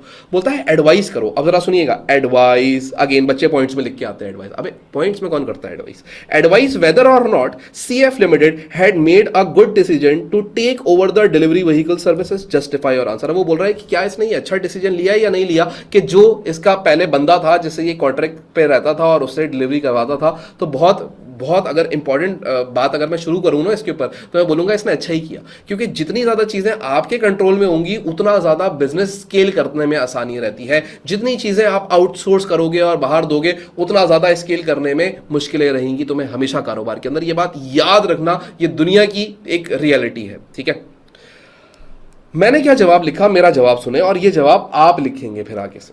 CF limited decision to take delivery vehicle service can be considered beneficial in some respect but also carry certain risk by bringing delivery operations in-house, the company may reduce cost as it will no longer needed to pay a profit margin to the external contractor. सबसे पहली बात उसने बोला कि भाई इसने जो एक कॉन्ट्रैक्ट कैंसिल करा है उससे इसको एक्स्ट्रा कॉस्ट नहीं पे करनी पड़ेगी जो ये एक प्रॉफिट मार्जिन पे करता होगा उस कॉन्ट्रैक्टर को. It may also improve customer service by ensuring faster and more reliable deliveries. क्योंकि अब मेरे पास इन हाउस है गाड़ी, ड्राइवर्स मेरे पास हैं, मुझे पता है कि काम किस तरीके से करना है, तो मैं फास्टर और रिलायबल डिलीवरीज करना शुरू करूंगा जिससे कस्टमर ज्यादा खुश होगा. It eliminates the need to renew external contract, और इससे अब एक्सटर्नल कॉन्ट्रैक्ट की नीड भी खत्म हो जाएगी. However, the decision has a negative impact on cash flow due to significant cost of purchasing motor vehicles. अब ये मैंने लाइन कहां से लिखी? ये मैंने लाइन ऊपर से लिखी थी. यहां पे अगर तुम देखो तो तुम्हारा जो इन्वेस्टिंग एक्टिविटीज था उसका जो फाइनल आंसर आ रहा था वो एक नेगेटिव आंसर आ रहा था और एक बड़ा सिग्निफिकेंट नेगेटिव आंसर आ रहा था. तो हमने बोला ये जो उसने 2 व्हीकल्स खरीदी हैं इसका तुम्हारे कैश फ्लो के ऊपर एक नेगेटिव इंपैक्ट पड़ा है. ये बात मैंने यहां पे लिखी. अब मैं दोबारा ये लाइन रिपीट करूंगा जो लास्ट लाइन मैंने पढ़ी थी. However, the decision has a negative impact on cash flow due to significant cost of purchasing motor vehicle, which is आगे आप ब्रैकेट में 1,45,000 भी लिख सकते थे एग्जामिनर को थोड़ा शशका मारने के लिए. आगे आ जाए तो बोलता है additionally the company will incur ongoing expense such as deliveries, driver salaries, maintenance cost and depreciation. लेकिन साथ साथ ये भी बोला गया कि अब बिजनेस के पास इस टाइप के कुछ एक्सपेंसेस भी इनकर होना शुरू हो जाएंगे क्योंकि गाड़ी इनके पास है तो ड्राइवर की तनख्वाह ये देंगे, गाड़ी इनके पास है तो गाड़ी की मेंटेनेंस ये करेंगे, गाड़ी इनके पास है तो गाड़ी की डेप्रिसिएशन भी अपने पास रिकॉर्ड करेंगे. तो ये एक इनके डाउन साइड भी बता दी गई. लेकिन आगे बताया गया ओवरऑल, क्योंकि जाहिर सी बात है ये 1 मार्क इसका भी होगा. Overall although the decision may be advantageous in long term it places pressure in the short term liquidity. हमने क्या बोला? हमने बोला लॉन्ग रन के अंदर तो ये आपको फायदे पहुंचाएगा लेकिन अभी शॉर्ट टर्म के अंदर हो सकता है कि आपके पास कुछ कैश फ्लो जाने की वजह से कुछ कैश में स्ट्रेन आ जाए. और बोलता है and therefore should be approach with caution. भाई अब वो बोलता है कि बस थोड़ा सा ध्यान से ये किया जाए. वैसे चीज अच्छी है, बुरी नहीं है, क्योंकि इन हाउस आएगा तो ज्यादा बेहतर होगा. तो एट द एंड हमने उसको ये बताया, लेकिन बता दिया कि फायदे क्या है और बता दिया कि नुकसानात क्या है. बात समझ रहे? सो ये हमारा एक जो क्वेश्चन था, क्वेश्चन नंबर 1, ये तो अल्हम्दुलिल्लाह अभी तक हमारा कंप्लीट हो गया. ठीक है, और हम लोग नेक्स्ट क्वेश्चन पे पढ़ते हैं. अच्छा, अब हम लोग आगे नेक्स्ट क्वेश्चन पे बढ़ते हैं. लेकिन नेक्स्ट क्वेश्चन पे बढ़ने से पहले मैं एक चीज़ दिखा देता हूँ. यहाँ पे हम लोगों ने एक छोटी सी चेंज यहाँ पे करी, मतलब उस पर आंसर पे कोई फर्क नहीं पड़ेगा, but this is the better way कि हम लोग पहले वर्किंग कैपिटल की एडजस्टमेंट्स करते हैं. तो वर्किंग कैपिटल की एडजस्टमेंट करने के बाद फिर जो डिबेंचर इंटरेस्ट है उसको एडजस्ट किया जाता है एट दी एंड. तो ये मैंने ऊपर ही यहाँ पे डिबेंचर इंटरेस्ट एडजस्ट करवा दिया था. ओवरऑल में फर्क नहीं पड़ना था, लेकिन करेक्ट वे ये है तो मैंने उसको उसी तरीके से करके यहाँ पे सही कर दिया. ठीक है, नाउ ये तो हमारा जो क्वेश्चन था ये तो कंप्लीट हो गया. Let's move on to the next question which is the question number 2. अच्छा जी, ये सवाल देखते हैं क्या है ये सवाल. जो अब हम सवाल नंबर 2 करने जा रहे हैं, ये हमारे पास पहले इंसर्ट में पढ़ लेते हैं. बोलता है Ada and Bren had been in partnership for 30 years sharing profit and losses in the ratio of 3:2. ठीक है जी, 2 पार्टनर्स हैं, इनका प्रॉफिट शेयरिंग रेशियो 3:2 है, which is very important in the question. Now let's move on. आगे वो बोलता है they agree to sell their business to W limited on January 2025. यानी कि जनवरी 2025 में वो क्या कर रहे हैं? सेल कर रहे हैं अपना बिजनेस. तो ये सेल ऑफ अ बिजनेस का एक क्वेश्चन आ गया आपके पास. बोलता है W limited took over all the assets except cash at bank. W limited ने इसके सारे एसेट्स लिए और कैश एट बैंक नहीं लिया. ठीक है, और बोलता है trade payables were fully settled bye partnership at 76,000. और ट्रेड पेबल्स ने 76,000 के ट्रेड पेबल खुद से ही पे ऑफ करे हैं. ये ट्रेड पेबल्स ट्रांसफर नहीं हुए हैं नई कंपनी की तरफ. नई कंपनी ने बोला मुझे खाली एसेट्स चाहिए और वो भी बैंक अकाउंट को छोड़ के. बोलता है the statement of financial position immediately prior to the sale of partnership business was as follows. तो भाई बिजनेस सेल होने से बिल्कुल पहले जो इनकी बैलेंस शीट है वो कैसी दिख रही थी? तो इनकी बैलेंस शीट को देखो तो बोलता है statement of financial position at December 2020. Partnership की बैलेंस शीट देखो तो नॉन करेंट एसेट्स है, मोटर व्हीकल्स है, टोटल नॉन करेंट एसेट्स आ गए. इन्वेंट्री थी, ट्रेड रिसीबल्स थे और कैश एट बैंक था. याद रखिएगा कैश एट बैंक जो है वो ट्रांसफर नहीं हुआ है, बाकी ऊपर वाली 4 चीजें ट्रांसफर हो गई हैं नए पार्टनरशिप के अंदर. सो ये आपके पास आ गए यहाँ पे टोटल एसेट्स. ठीक है, फिर इनके कैपिटल अकाउंट बैलेंसेस दे दिए. एडा का 2 लाख का है और ब्रेन का 1.5 लाख का. करंट अकाउंट बैलेंसेस, एक का नेगेटिव बैलेंस है, याद रखिएगा, इसके उल्टा इसने ओवर ड्रॉइंग्स करी हुई है और दूसरे पार्टनर का पॉजिटिव बैलेंस है. ठीक है, और ये नेगेटिव टोटल आ गया. ट्रेड पेबल्स है, और ट्रेड पेबल्स जो इनको दिए हुए हैं वो कितने के दिए हुए हैं? 77,000 के। अब याद रखिएगा कि पार्टनरशिप बिजनेस के जो ट्रेड पेबल्स थे वो कितने के थे? 77,000 के थे, और इन्होंने फुली सेटल करे हैं इनको कितने का? फुली सेटल इन्होंने करा है 76 का। तो 77 देने थे, लेकिन दिए कितने? 76 दिए, तो इसका मतलब 1,000 रुपए का डिस्काउंट रिसीव हो गया। और 1,000 रुपए का डिस्काउंट रिसीव होने का मतलब यह है कि अगर हम रियलाइजेशन की बात करें तो ये गेन ऑन रियलाइजेशन है 1,000 का, जो हमें यहाँ पे ये नजर भी आ रहा है, तो आगे जाके वर्किंग में हमें आसानी हो जाएगी। अच्छा जी, अब आगे वो आपको बोलता है the following information is also available, कुछ और इन्फॉर्मेशन भी दे रहा है। सबसे पहले बोलता है number 1, the value of assets taken over by W limited was agreed upon as. अब वो बोल रहा है कि भाई जो इन्होंने एसेट्स लिए वो किस वैल्यू पे लिए? इक्विपमेंट 174 पे, मोटर व्हीकल्स 48,000 पे, क्या कहते हैं 89,000 पे इन्वेंट्री, और जो इनके ट्रेड पेबल्स ट्रेड रिसीवेबल्स हैं वो 91,000 के ऊपर लिए। फिर बोलता है number 2, the value of goodwill of the partnership was agreed 3 times. कितने times? 3 times the average profit for the past 3 years. पिछले 3 सालों के प्रॉफिट का एवरेज निकाला गया और उसका 3 टाइम्स गुडविल बना दिया गया। The profit for the partnership for past 3 years were, तो 3 सालों का प्रॉफिट दे दिया। अब अगर मैं बोलूं कि गुडविल कैलकुलेट करो तो पहले इन तीनों का एवरेज निकाल लो, तो इन सब का टोटल कर लेते हैं पहले। तो इनका टोटल कितना बन रहा है? इनका टोटल बन रहा है 37 100 प्लस 41 300 प्लस 44 600, ये आ गया आपके पास 123,000। तो 123,000 तो पहले ये हो गया। फिर इसको बोलता है कि ये जो भी आपके पास आ रहा है इसको हम करते हैं क्या कहते हैं 3 से डिवाइड, ठीक है। तो ये अगर हम इसको 3 से डिवाइड कर लें तो डिवाइड बाय 3, तो ये आ गया 41,000। ये 41,000 तो आपका 1 साल का एवरेज है। तो इस एवरेज को आपने क्या करना है, यानी कि एक एवरेज है, इसको 3 से मल्टीप्लाई करोगे तो गुडविल आ जाएगी, तो मल्टीप्लाई बाय 3, अगेन वही आंसर आ जाएगा 123,000। यानी कि गुडविल कितना पे करी है आपने?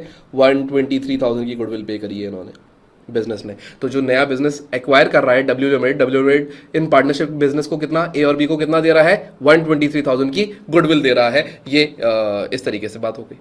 अब वो आगे बोलता है कि भाई ये जो परचेज कंसिडरेशन थी was settled fully satisfied by the issue of new ordinary shares of W limited. क्या हुआ? बोल रहा है जो बिजनेस खरीदा गया है, इस बिजनेस के खरीदने के अगेंस्ट कोई पैसा वैसा नहीं दिया ए और बी को, बल्कि ए और बी को कंपनी के शेयर्स दे दिए गए हैं एट द वैल्यू ऑफ 1.75 पर शेयर, और हर एक शेयर की वैल्यू क्या है? 1.75। अच्छा जी, the shares were allocated to the partners according to their profit and losses sharing ratio. तो पार्टनर्स के जो भी प्रॉफिट शेयरिंग रेशियोज थे उसके हिसाब से ये रेशियो वो शेयर्स बढ़ जाएंगे। Before the take over W limited had 5 million $1 ordinary shares in issue. इसका मतलब कंपनी जो है वो ऑलरेडी एग्जिस्ट करती थी और उसके हर एक शेयर की पार वैल्यू कितनी थी? $1 की पार वैल्यू थी, और 5 मिलियन उसने ऑलरेडी शेयर्स इशू करे हुए थे, और फिर ये मजीद कुछ शेयर्स इशू करेंगे, वो अभी हम कैलकुलेट कर लेंगे। अच्छा जी, मजे की बात यह है कि क्वेश्चन खत्म, बहुत छोटा सा क्वेश्चन है ये। तो अब हम लोग देखते हैं एग्जामिनर हमसे क्या मांगता है इस सवाल के अंदर, कोई खास बातें तो नहीं करेगा इस सवाल में। सबसे पहले अगर हम क्वेश्चन 2 को देखें तो क्वेश्चन 2 के अंदर पहली जो हमारे पास रिक्वायरमेंट है वो ये है कि state 3 difference between goodwill and tangible assets. वो बोल रहा है कि गुडविल में और टेंजिबल एसेट्स में डिफरेंस बता दो, इनटेंजिबल और टेंजिबल में नहीं, गुडविल में और टेंजिबल एसेट्स में। तो सबसे पहले मैंने आंसर दिया, मैंने बोला goodwill does not have a physical existence whereas tangible assets are physical in nature. हमने पहली बात तो ये बता दी, पहला डिफरेंस ये है कि गुडविल एक इंटेंजिबल चीज है और वो फिजिकली प्रेजेंट नहीं होती, लेकिन जो टेंजिबल एसेट्स होते हैं वो फिजिकली बिजनेस के अंदर प्रेजेंट भी होते हैं। Goodwill cannot be sold separately from the business, while tangible assets can be sold individually. बहुत इंपॉर्टेंट पॉइंट है ये, बच्चों को अक्सर ये बात नहीं पता होती कि गुडविल को हम कभी भी इंडिविजुअली सेपरेटली नहीं बेच सकते। यानी कि मैं ये नहीं बोल सकता कि खाली मेरे बिजनेस से गुडविल खरीद लो, नहीं। गुडविल क्या है? आपकी रेपुटेशन है, आपकी कस्टमर की लॉयल्टी है, आपके पास जो लोकेशन एडवांटेज है, तो ये बेचने के लिए आपको कारोबार बेचना पड़ेगा।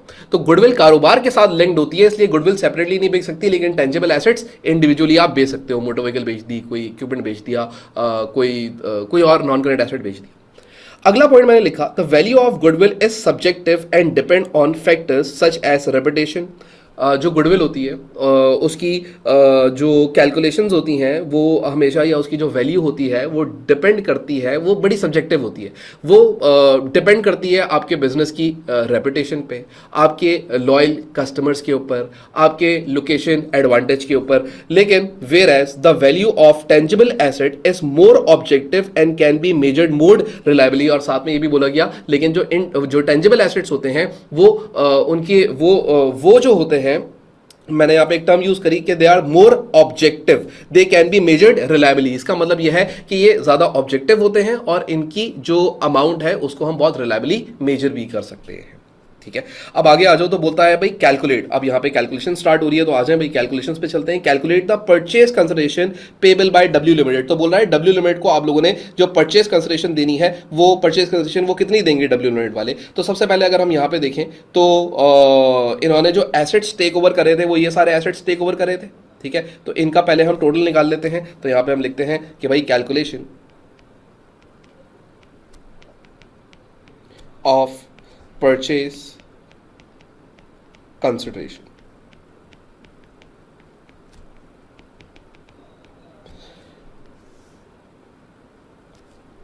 total assets taken over।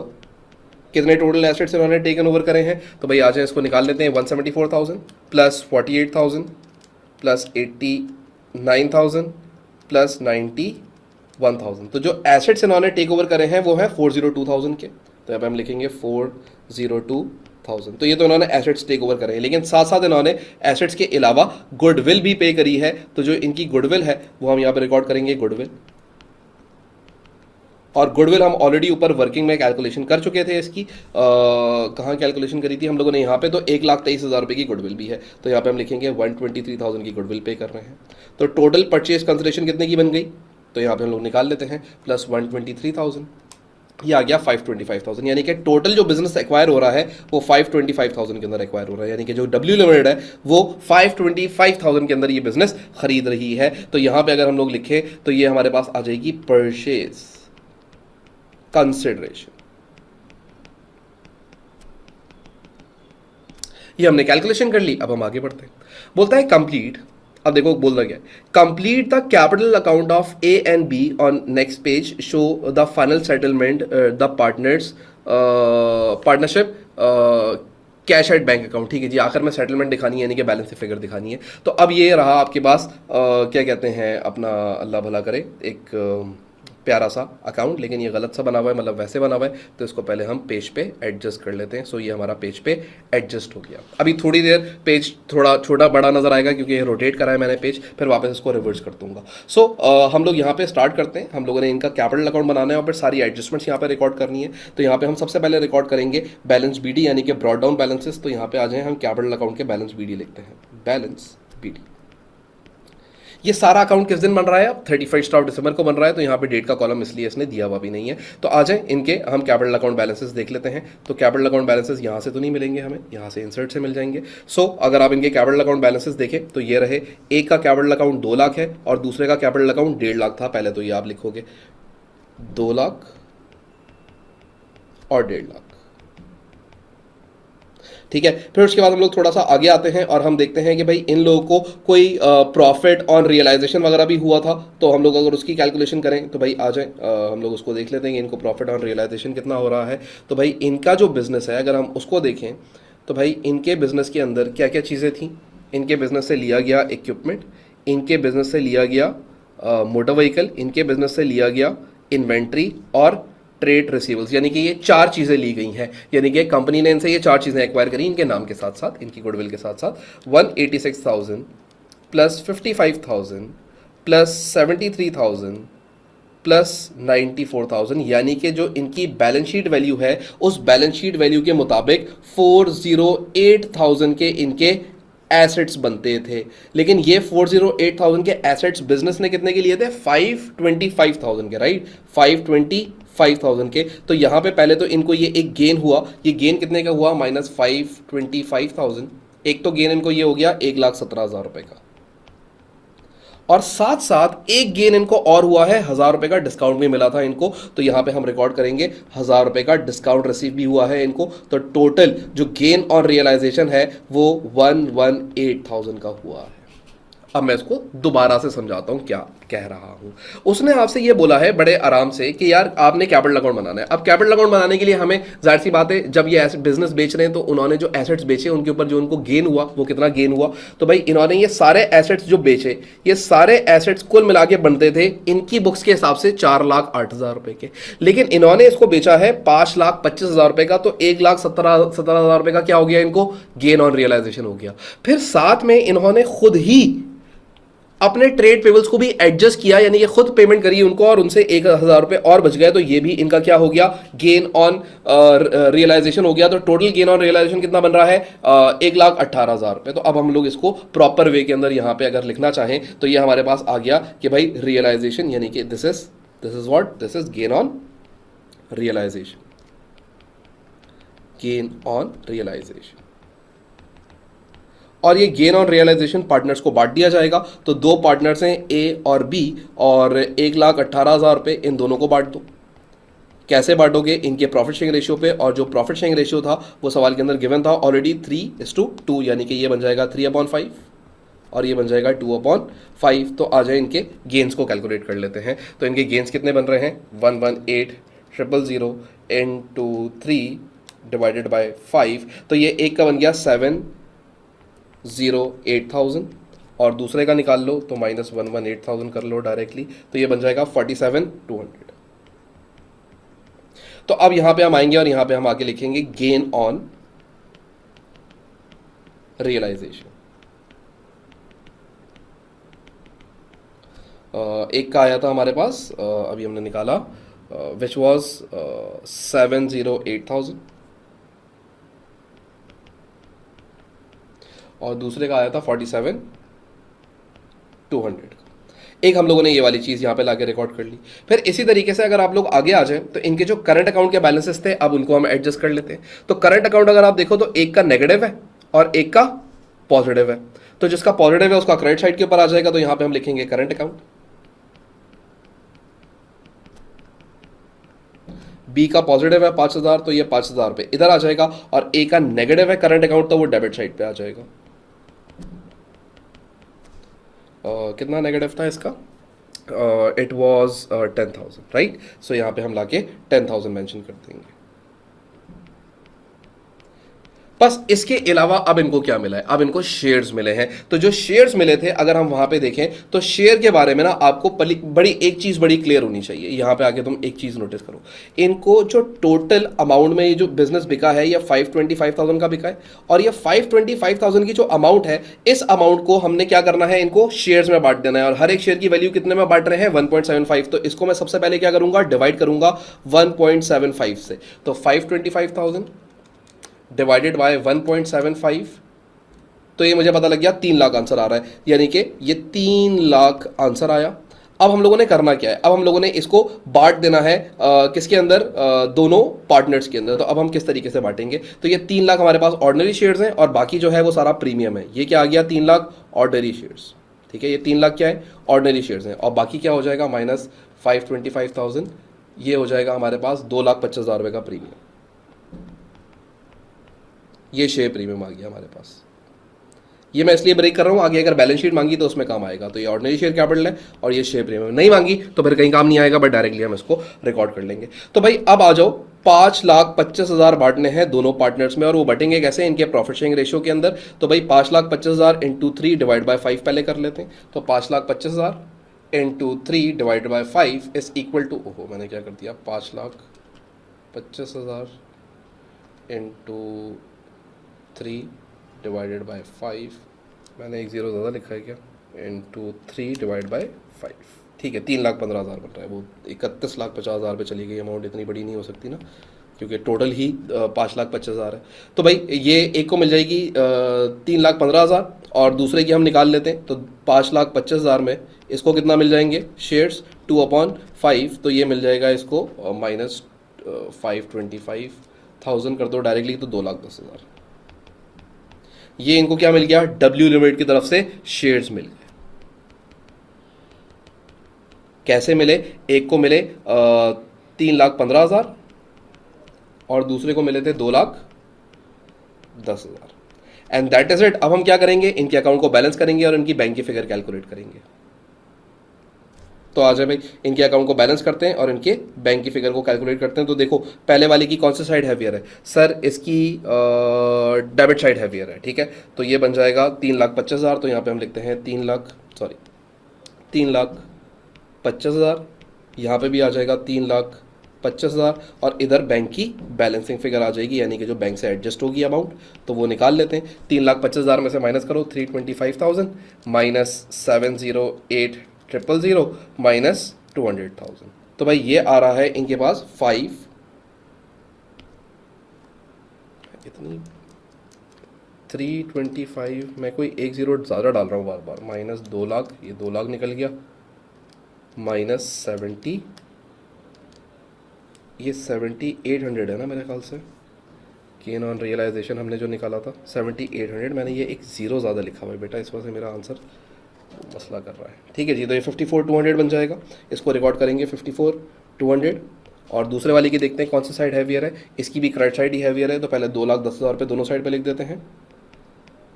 इधर भी आ जाएगा 210,000 और इसमें से माइनस कर देते हैं 210,000 माइनस 150,000 माइनस 47,200 माइनस 5,000, तो इतने इतने पैसे ये पार्टनर्स को दे दिए जाएंगे 52,800 बैंक से, पार्टनरशिप बिजनेस की तरफ से। और इसके साथ साथ इनका जो ये अकाउंट है ये कंप्लीट हो जाएगा। तो अब अगर यहाँ पे तुम लोग देखो, ये वर्किंग हम लोगों ने इधर कर ली, इन्होंने नीचे इधर जगह दी हुई थी, वैसे तुम लोग के लिए रेकमेंडेड वही है वर्किंग, लेकिन मैं यहाँ पे समझाने के लिए क्योंकि वैल्यूज दिखा सकूँ तो इधर मैंने सारी वर्किंग करी हुई है इसकी। सो ये वाला जो हमारा पार्ट था ये तो हमारा कंप्लीट हो गया। अब मैं इस वाले पेज को, क्योंकि आप लोगों का कंप्लीट हो चुका होगा, तो वापस रोटेट करूँगा ताकि हमारी फाइल बिल्कुल प्रॉपर रहे जैसे थी, ताकि हम आगे बढ़ सकें।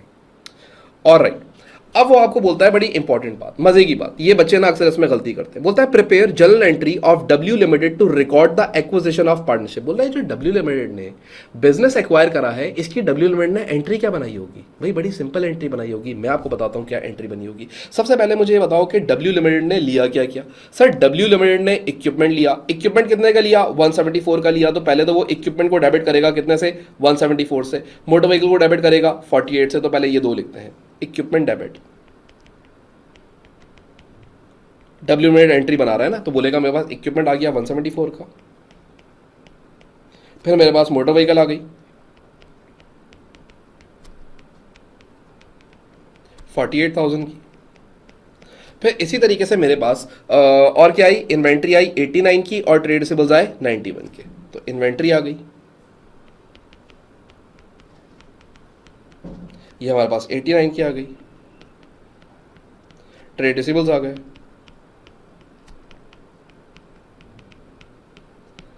ये आ गए इनके पास, मैं भूल गया वैल्यू, ये है इनके पास 91 के। ऑलराइट, तो 91 ये आ गए। फिर उन्होंने गुडविल दी थी, तो गुडविल रिकॉर्ड करेंगे 123,000। और तुम्हें पता है इन सबको जब तुम ऐड करोगे तो इनका टोटल कितना आना चाहिए? 525,000।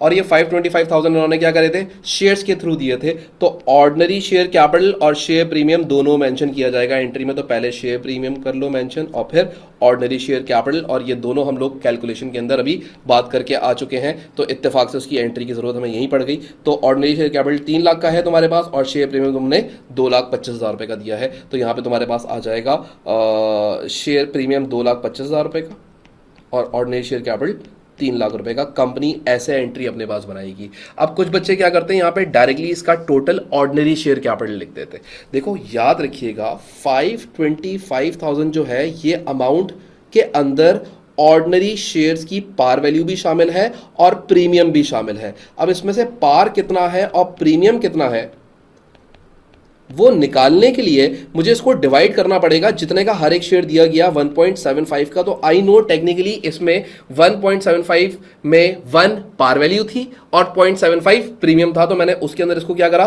ब्रेक कर लिया। तो जब हम इसको ब्रेक करेंगे तो हमने यहां पे देखा कि भाई 5, ये इसको जब डिवाइड किया तो ये आंसर बना था 3 लाख। तो 3 लाख ऑर्डिनरी शेयर कैपिटल है, तो बाकी जो ऊपर है 2,25,000 वो क्या है? आपका शेयर प्रीमियम है। तो ब्रेक डाउन करके यहां पे एंट्री बना के एग्जामिनर को दिखा दी है। क्लियर? तो ये हम लोगों ने यहां पे एंट्री बनानी थी, ये बहुत इंपॉर्टेंट चीज थी, आपको बिल्कुल क्लियर होनी चाहिए। डन। नेक्स्ट पार्ट पे चलते हैं और ये मेरे ख्याल से दोनों पार्ट थ्योरी के हैं और उसके बाद ये कहानी इस क्वेश्चन की खत्म हो जाएगी। तो आ जाए नेक्स्ट पार्ट पे चलते हैं। अगला पार्ट आपको थ्योरी का है। अब अगेन थ्योरी बहुत इंपॉर्टेंट है। अगर आपको ये लगता है कि इन पेपर्स के अंदर थ्योरी इंपॉर्टेंट नहीं है तो थ्योरी बहुत मार्क्स लेके आती है। Additional information in negotiation terms of the sale of a business, Ada and Bren initially requested that the goodwill be valued at 5 times the average profit of the last 3 years, but W Limited only offered 2 times. They finally reached an agreement of 3 times. याद है ना, इनकी जो goodwill बनी थी वो average profit का 3 times बनी थी। पहले इनिशियली ए और बी ने बोला था कि हमारा जो भी एवरेज प्रॉफिट है 3 सालों का उसका 5 टाइम्स गुडविल होगी, यानी कि जो भी उनका एवरेज प्रॉफिट था उसका 5 टाइम्स गुडविल होगी। लेकिन फिर इन्होंने जो डब्ल्यू लिमिटेड है उन्होंने बोला नहीं, सिर्फ 2 टाइम्स होगी। लेकिन एट द एंड इन्होंने डिसाइड हुआ 3 टाइम्स पे। ठीक है, ये तो उसने एक स्टेटमेंट बता दी कि इनके दरमियान ये बातचीत हुई थी। तो ए बी बोलते थे कि यार 5 times of the average profit, W बोलता था नहीं 2 times of the average profit goodwill दूंगा। आखिर में नेगोशिएशन हुई, 5 और 2 के बीच में 3 पे आके इन्होंने बात डन कर दी। बोलता है एक्सप्लेन कर दो, explain why W Limited did not accept the initial request of 5 times the average profit. Support your answer with relevant calculations. अब आपने calculations के थ्रू इसको जवाब देना है कि भाई इन्होंने 5 टाइम्स क्यों नहीं सेलेक्ट करा। यार टू हाई है, पहली बात तो सबसे पहली बात करो तो 5 टाइम्स गुडविल बहुत ज्यादा है अगर आप एक एवरेज प्रॉफिट के हिसाब से आप निकाल रहे हैं। तो अब मैंने इसका आंसर स्ट्रक्चर कैसे करा वो देखो, और इस दिमाग को मैंने यहां पे लाके रखा और अब इसमें तुम लोगों ने हर एक बात को बड़े गौर से सुनना है। मैंने लिखा कि भाई W Limited did not accept the valuation of goodwill at 5 times average profit because it would result in a significant high purchase consideration. बहुत बड़ी परचेज कंसिडरेशन देनी पड़ती। द एवरेज प्रॉफिट इज 41,000 जो हमने देखा था अभी सवाल में। So the goodwill at 5 year would be to 2,05,000 compare to the 82,000 at 2 years. वो बोल रहा है कि भाई ये लोग बोल रहे थे कि हम 82,000 की गुडविल देंगे और वो बोले थे नहीं हमें गुडविल चाहिए 2,05,000 रुपए की। 2,05,000 सर ये कहां से आया? बेटा मैंने एवरेज प्रॉफिट का 41,000 का इंटू 5 कर लिया और ये कंपनी वाले बोल रहे थे कि 41,000 का इंटू 2 होना चाहिए। तो इंटू 5 2,05,000 बना और इंटू 2 82,000 बना। डन। ये इनके बीच में झगड़ा चल रहा था। तो मैंने ये बताया कि 2,05,000 बहुत बड़ी अमाउंट हो जाएगी जबकि कंपनी खाली ऑफर कर रही थी 82,000। Paying a higher multiple would require issuing more shares, क्योंकि जाहिर सी बात है जब ज्यादा गुडविल होगी तो शेयर्स भी ज्यादा दिए जाएंगे। And increase in the cost of acquisition, और जाहिर सी बात है फिर जो तुम्हारी एक्विजिशन कॉस्ट 2,25,000 आई है वो 2,25,000 नहीं आती, फिर वो कितनी आ जाती? तो 1,23,000 आ गया। ऐसे निकाले हम 1,23,000 माइनस ये कितनी बन रही है 2,05,000, डिफरेंस आ रहा है 82,000 का। तो 2,25,000 प्लस 82,000, तो फिर परचेज कंसेशन बनती 3,34,000 रुपए की। ठीक है, मैंने क्या किया, मैंने ये पूरी गुडविल ऐड कर ली, वो वाली गुडविल हटा के। तो 3,34,000 रुपए की सॉरी 3,34,000 बोल रहा हूँ, ये मैंने 2,25,000 लिख दिया, 5,25,000 था, 5,25,000। तो परचेज कंसेशन बनती 6,07,000 रुपए की। अभी कितनी बनी है? 5,25,000 की बनी है। तो इसकी ज्यादा वैल्यू होती है, तो ज्यादा वैल्यू बनती है तो जाहिर सी बात है शेयर ज्यादा देने पड़ते हैं। मैंने ये बात करी। फिर मैंने लिखा furthermore future profits are uncertain and based only on past performances. अगली बात मैंने लिखी कि जितने भी आपके प्रॉफिट्स नजर आ रहे हैं ये पास्ट के प्रॉफिट्स हैं और ये कोई गारंटी नहीं करते कि फ्यूचर में भी ऐसी ही परफॉर्मेंस रहेगी। And there is no guarantee that the business maintain the same level of profitability, therefore W limited preferred lower valuation to reduce risk. उन्होंने अपने रिस्क को रिड्यूस करने के लिए वैल्यूएशन रिड्यूस करी है, यानी कि अपने रिस्क को कम करने के लिए वैल्यूएशन क्या करी है? कम करी है। ये जवाब बनता है इसका। क्लियर? यहां तक बात समझ आती है? विद ऑल द कैलकुलेशंस, यहां पे मैंने सारी कैलकुलेशंस करके भी दिखाई और उसके बाद एग्जामिनर को आखिर में जवाब भी दे दिया। क्या सर इसके ऊपर हमें पूरे 4 मार्क्स मिलेंगे? हाँ सर। क्या इतना ही लिखना होगा? बेटा मैंने सिर्फ उतना ही लिखा है जितनी जरूरत थी, तो सिर्फ ये कुछ ज्यादा नहीं लिखा हुआ। ये आपको लग रहा है कि ये ज्यादा है, जब आप लिखोगे तो आपकी कॉपी के ऊपर ही मेरे ख्याल से इनसे कम लाइन्स में खत्म हो जाएगा, क्योंकि हम तो बड़ा बड़ा करके लिख रहे होते हैं ना, यहाँ पे सबको नजर आए। डन। आगे आ जाए अगली बात। अब आपको बोलता है to satisfy the purchase consideration, Ada and Bren were offered 2 options. बोल रहा है ये जो परचेज कंसिडरेशन थी इसको सेटिस्फाई करने के लिए 2 ऑप्शन दी गई थी। एक ऑप्शन ये दी गई थी fully satisfied by ordinary shares, number 1, जाहिर सी बात है, और हुआ भी यही कि उन्होंने सारे शेयर्स ही लिए। ऑप्शन 2 उनको दी गई थी कि सेटिस्फाइड बाय कैश, बोल लेते हैं 5,25,000 के हिसाब से कैश ले लो। ए और बी ने बोला नहीं, 5,50,000 रुपए के हिसाब से हमें क्या दे दो, शेयर्स दे दो। ठीक है जी, बात हो गई, आगे बढ़े। Evaluate whether or not Ada and Bren made the right decision to choose option 1, justify your answer. वो बोल रहा है कि मुझे ये बताओ कि इन्होंने ऑप्शन 1 क्यों चूज करी होगी, क्या सॉरी इन्होंने जो ऑप्शन 1 चूज करी है वो क्यों पता नहीं मैं क्या बोला था, जो इन्होंने ऑप्शन 1 चूज करी है क्या वो सही चूज करी है या गलत चूज करी है, वो आपको ये जवाब देने को बोल रहा है। अब इसका जवाब बनता क्या है, अब इसका जवाब सोचो भाई, सोचो हुआ क्या है, सिनेरियो सोचो। कंपनी आई बोलती है भाई अपना बिजनेस बेच दो, हमने बोला खरीद लो। उसने बोला भाई पैसे ले लो या शेयर्स ले लो, हमने बोला पैसे छोड़ो शेयर्स दे दो। अब सवाल यह है कि हमने बोला कि पैसे छोड़ो शेयर्स दे दो, क्या ये डिसीजन हमने सही लिया या गलत दिया, अब इसका जवाब देना है। सिनेरियो समझ आ गया? अब सुनो, बोलता है choosing to receive shares instead of cash may provide long-term benefit but also include risk by accepting shares. Ada and Brain become shareholders in W Limited and may benefit from future dividends and potential increase in share price. दो चीजों का फायदा होगा उनको shares लेने से। एक फायदा ये हो जाएगा कि डिविडेंड्स मिला करेंगे, दूसरा फायदा ये हो जाएगा कि जो कैपिटल गेन है वो हुआ करेगा, यानी कि शेयर की प्राइस बढ़ने से इनको ये फायदा हुआ होगा। Especially since the shares are issued at a premium indicating positive market expectation। साथ में हमने ये भी बोला कि शेयर्स प्रीमियम पे बिके हैं, इसका मतलब मार्केट के अंदर एक अच्छी एक्सपेक्टेशन भी है इसको लेके। However, कंपनी को लेके, however they will only be minor shareholder, क्योंकि 5 मिलियन शेयर्स कंपनी इशू कर चुकी है और इनके पास क्या मिले, कुछ भी शेयर्स नहीं मिले इनको तो, ठीक है, 3 लाख शेयर्स मिले। दो and will have a little control over the company, और इनके ऊपर अब क्योंकि इनके पास बहुत माइनर ये शेयर होल्डर बन चुके हैं कंपनी के, तो इनके पास कोई बहुत बड़ा कंट्रोल नहीं है कंपनी का, और ये कंपनी के कोई भी डिसीजंस के अंदर नहीं आ सकते हैं। There is also a risk that dividends may not be paid or that the share price may be fall. अब हमने बोला साथ में कि भाई ये भी हो सकता है कि फ्यूचर के अंदर डिविडेंड्स ना दे कंपनी, डिविडेंड्स ना दे क्योंकि कंपनी प्रॉफिट्स ना कर रही हो, और कंपनी प्रॉफिट्स नहीं कर रही होगी, डिविडेंड्स नहीं दे रही होगी, तो देयरफॉर शेयर की प्राइस भी लॉस हो जाएगी। ये इनका एक नुकसान भी हो सकता है। जहां फायदा बताया कि डिविडेंड्स मिलेंगे और शेयर प्राइस बढ़ेगी, वहां नुकसान भी बताया कि हो सकता है कि डिविडेंड्स ना मिले और शेयर की प्राइस गिर जाए। साथ में मैंने बोला reducing the value of their investment, तो जाहिर सी बात है जब शेयर की प्राइस गिरेगी तो जो उनकी इन्वेस्टमेंट है वो भी, उसकी जो वैल्यू है वो भी कम हो जाएगी। एडिशनली शेयर्स में not be easily converted into cash. अगली बात मैंने करी कि जो शेयर्स हैं वो फौरी तौर पे कैश में कन्वर्ट नहीं हो सकते, उसके लिए जाहिर सी बात है आपको कोई ना कोई बायर ढूंढना पड़ेगा, which could be a disadvantage.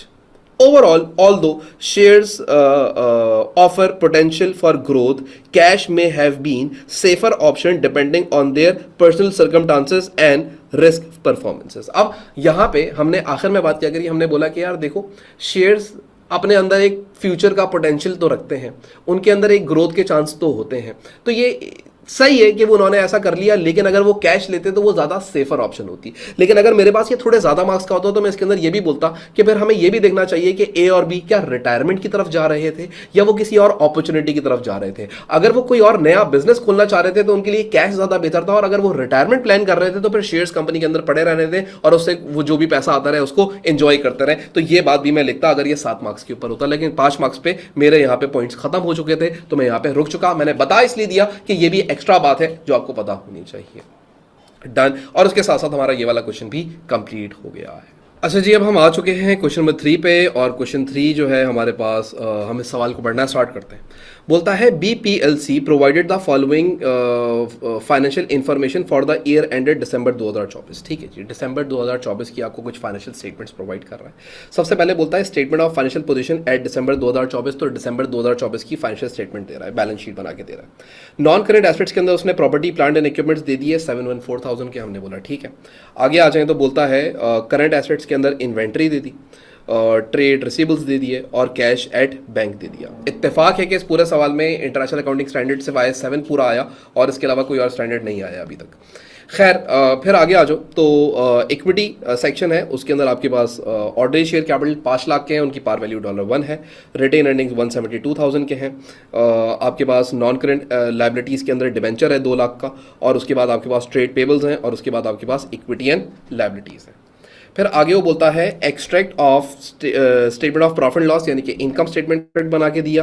बोलता है रेवेन्यू इतना था, कॉस्ट ऑफ सेल्स में opening inventory, closing inventory, purchases ये आपको दी हुई है, कॉस्ट ऑफ सेल्स आ गई और फिर ग्रॉस प्रॉफिट दे दिया और उसके बाद फिर प्रॉफिट फॉर द ईयर निकाल के दे दिया। तो इन दोनों का जो डिफरेंस होगा वो आपके एक्सपेंसेस हो जाएंगे। तो ये एक इनकम स्टेटमेंट उसने बेसिक से एक्सट्रैक्ट निकाल के आपको दे दिया। नाउ अगर हम जाएं तो ये सवाल यहाँ पे आके, अच्छा आगे और भी इंफॉर्मेशन है।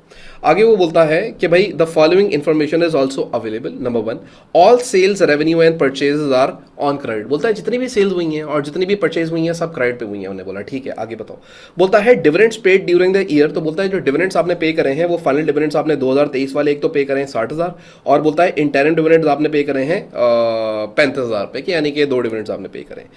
The 2024 proposed final dividend will be 10% higher than the that of the last year। ठीक है, वो ये कह रहा है कि लास्ट ईयर जो तुम्हारे डिविडेंड्स थे उस डिविडेंड से 10% ऊपर तुम डिविडेंड इस साल दोगे जो कि प्रोपोज डिविडेंड है। तो प्रोपोज डिविडेंड की अगर हम वैल्यू निकालें तो 60,000 रुपए का 110% निकाल लो तो तुम्हें प्रोपोज डिविडेंड पता लग जाएगा। तो 60,000 60,000 इंटू 110%, सो 66,000 का डिविडेंड दिया जाएगा। ये प्रोपोज डिविडेंड है। बोलता है number 3, the market price of one ordinary share eight December 2024 was 2.85। यानी कि हर एक शेयर की मार्केट प्राइस दे दी कि मार्केट में इस वक्त एक शेयर कितने का ट्रेड कर रहा है, $2.85 का एक शेयर ट्रेड कर रहा है। यानी किसी को एक शेयर खरीदना हो तो इतने पैसे देने पड़ेंगे। Now let's move on to the question paper. और इसके अंदर आपको बोलता है कि भाई number 1, state 3 limitations of using ratio to evaluate the performance of the business. वो ये कह रहा है कि बिजनेस की परफॉर्मेंस को इवेल्युएट करने के लिए ये रेशियोज की लिमिटेशंस क्या है। तो भाई रेशियोज की लिमिटेशंस जरा बड़े गौर से सुनिएगा। They are based on historical data and therefore may not reflect future performance. पहली बात मैंने क्या लिखी, मैंने बोला कि जो रेशियोज होते हैं ये हम कैलकुलेट करते हैं हिस्टोरिकल डेटा से, यानी कि पिछले साल की इनकम स्टेटमेंट और बैलेंस शीट से और स्टेटमेंट ऑफ कैश फ्लो से हम ये रेशियोज को कैलकुलेट कर रहे होते हैं। तो जाहिर सी बात है ये हिस्टोरिकल डेटा है, ये हमें फ्यूचर परफॉर्मेंसेस को गारंटी नहीं करता।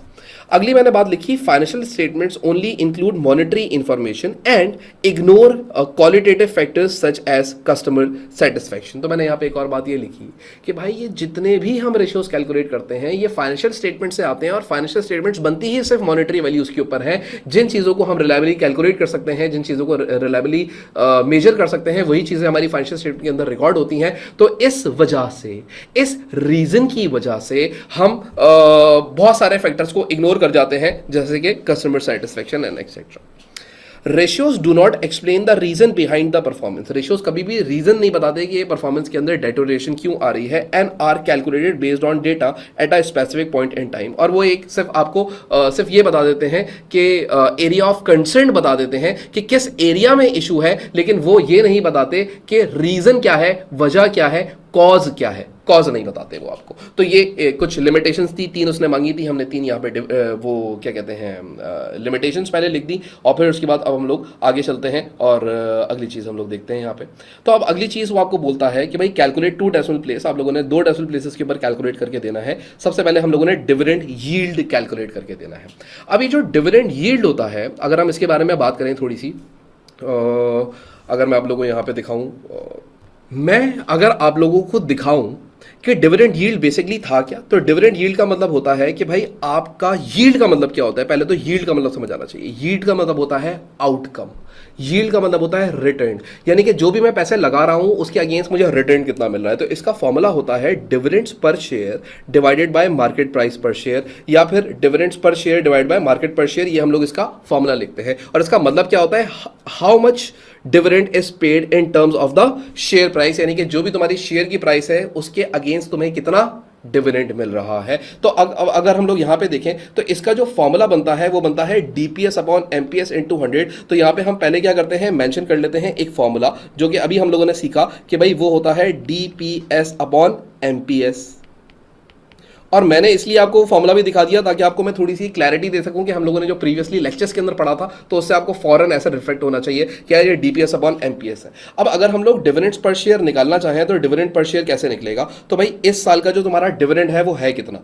तो भाई सबसे पहले तुम देखो तो इस साल तुम एक डिविडेंड पे कर रहे हो 35,000 रुपए, और एक तुम्हारा जो डिविडेंड जो तुम पे करोगे वो कितना है 66,000 है। तो जो टोटल डिविडेंड तुम्हारा बनता है वो बनता है 66,000 प्लस 35,000। तो टोटल डिविडेंड तुम्हें यहां से पता लग जाएगा कि यार इस साल का हमारा टोटल डिविडेंड कितना है। सर इसमें हम प्रपोज भी डालेंगे, जाहिर सी बात है। तुमने ये देखना होता है जो डीपीएस निकलता है, डीपीएस निकालने का फॉर्मूला क्या होता था, DPS DPS is equal to total dividends divided by number of shares. ये फॉर्मूला होता था ना डीपीएस का। तो टोटल डिविडेंड्स तुम्हारे इस साल के कितने हैं सर? हमारे टोटल डिविडेंड्स हैं 66,000 और 35,000। तो ये टोटल आपके पास बन गया 66,000 प्लस 35,000।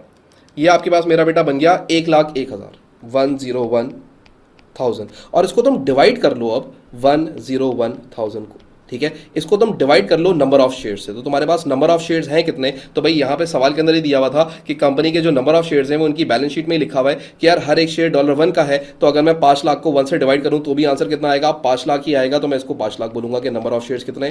5 लाख है। इससे मुझे पता लग जाएगा कि मेरा डीपीएस कितना है, डिविडेंड्स पर शेयर कितना है। तो 1,01,000 डिवाइड बाय 5 लाख, ये आंसर मेरे पास आ रहा है 0.2, यानी कि हर एक शेयर पे जो डिविडेंड दिया गया है वो कितना डिविडेंड दिया गया है? 0.202 का डिविडेंड दिया गया है। तो मुझे डीपीएस पता लग गया। DPS is 0.202 divided by MPS. हर एक शेयर की मार्केट के अंदर प्राइस कितनी है वो सवाल के अंदर ही आपको डायरेक्टली गिवन थी कि हर एक शेयर की जो प्राइस है मार्केट के अंदर वो 2.85 है। तो हम इसको क्या करेंगे? 2.85 से डिवाइड कर देंगे। 2.85 से डिवाइड करेंगे इनटू 100 करेंगे, यानी कि जो एक शेयर में खरीदता हूं 2.85 का, उसके अगेंस्ट मुझे डिविडेंड कितना मिलता है, आउटकम कितना मिलता है, रिटर्न कितना मिलता है? 0.202 का रिटर्न मिलता है। तो अब इसको हम डिवाइड कर लेते हैं 2.85 से और इनटू 100 कर लेते हैं। तो ये मेरे पास आंसर आ रहा है 7.08 और 087 आ रहा है। तो 2 डेसिमल आंसर देना है तो इसको राउंड ऑफ करेंगे तो कैलकुलेटर में आपके आंसर आएगा 7.09%।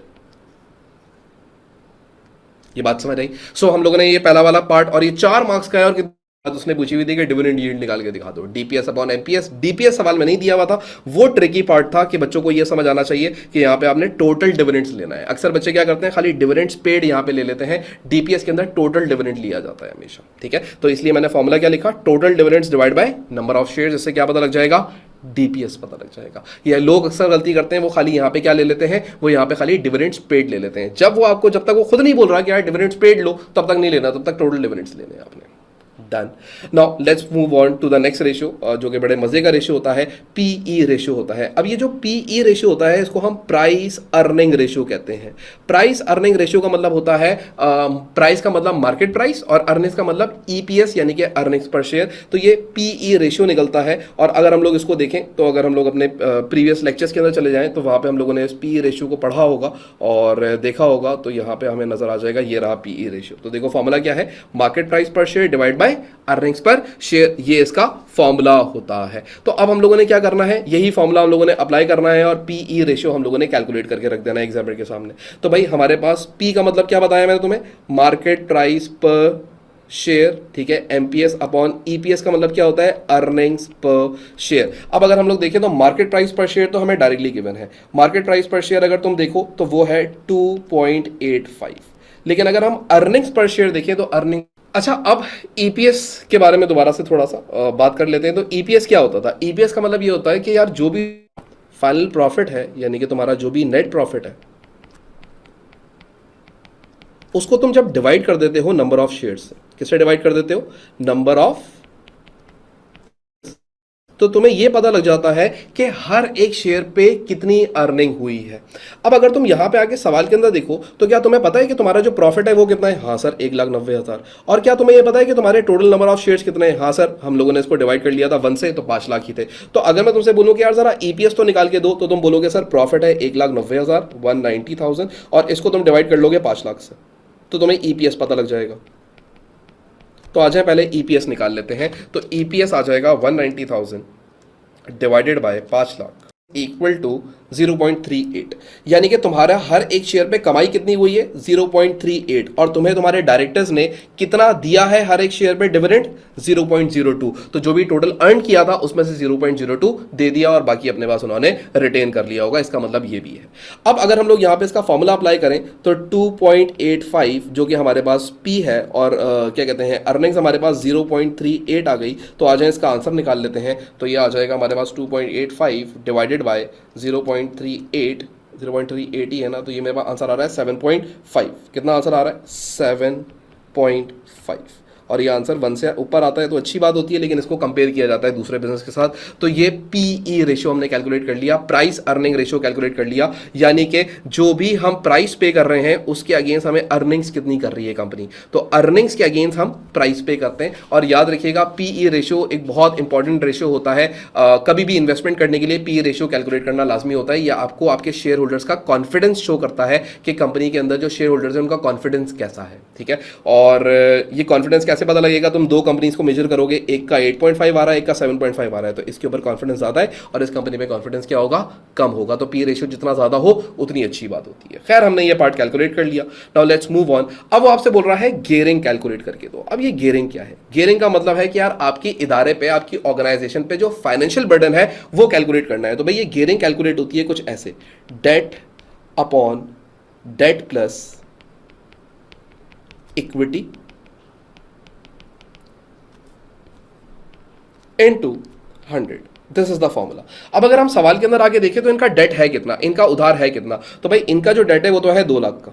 कितने का है, 2 लाख का, तो यहां 2 लाख, पहले तो डेट कितना आ गया 2 lakh, divided by debt, debt तो कितना है वो तो हमें पता है 2 लाख है, प्लस इसके अंदर हम इक्विटी को शामिल करेंगे। अब अगर तुम लोग सवाल के अंदर आके इक्विटी को देखो तो तुम्हें क्या इक्विटी यहां पे नजर आ रही है, हाँ सर हमें इक्विटी है, और वो इक्विटी है हमारे पास टोटल 672,000 ऑर्डिनरी शेयर और रिटेन अर्निंग्स, तो 672,000 की तुम्हारी इक्विटी है। तो यहां पे तुम लिखोगे 672,000 इंटू 100, और ये गियरिंग तुम्हें क्या बताता है, ऑर्गेनाइजेशन के ऊपर उधार का बोझ कितना है, डेट बर्डन कितना है। सो हम लोग इसको कैलकुलेट कैसे करेंगे, इसको फ्रैक्शन में लिख लेते हैं, 2 lakh divided bye 2 lakh plus 672,000 into 100, ठीक है जी। तो ये मेरे पास आंसर आ रहा है 22.935, तो इसको राउंड ऑफ, तो 22.9% आ रहा है गियरिंग, यानी कि हमारे बिजनेस के अंदर जो उधार का बोझ है हमारे ऊपर वो 22.94 है। और ये गियरिंग के ऊपर एक पूरी क्लास थी जो आप लोगों ने देखी होगी पहले, जिसके अंदर हम पूरी गियरिंग के ऊपर बात करते हैं कि गियरिंग कैसे निकलती है, क्यों होता है, कैसे होता है। बट अभी तो खैर हम पासवर्ड का क्वेश्चन कर रहे हैं तो हमने डायरेक्टली इसका फॉर्मूला लगाया और आंसर निकाल लिया, ये इतना ही आसान है और कुछ भी नहीं है इसके अंदर। बोलता है अगली चीज, calculate the working capital cycle round up each component in the next whole day. तो बोल रहा है कि भाई आपने अब क्या वर्किंग कैपिटल साइकिल बनानी है, या इसको हम सीओसी भी कहते हैं, या वर्किंग कैपिटल साइकिल भी कहते हैं, कैश ऑपरेटिंग साइकिल भी कहते हैं इसको। अब इसको बनाने के लिए आपको सबसे पहले चाहिए होगी इन्वेंट्री टर्नओवर इन डेज।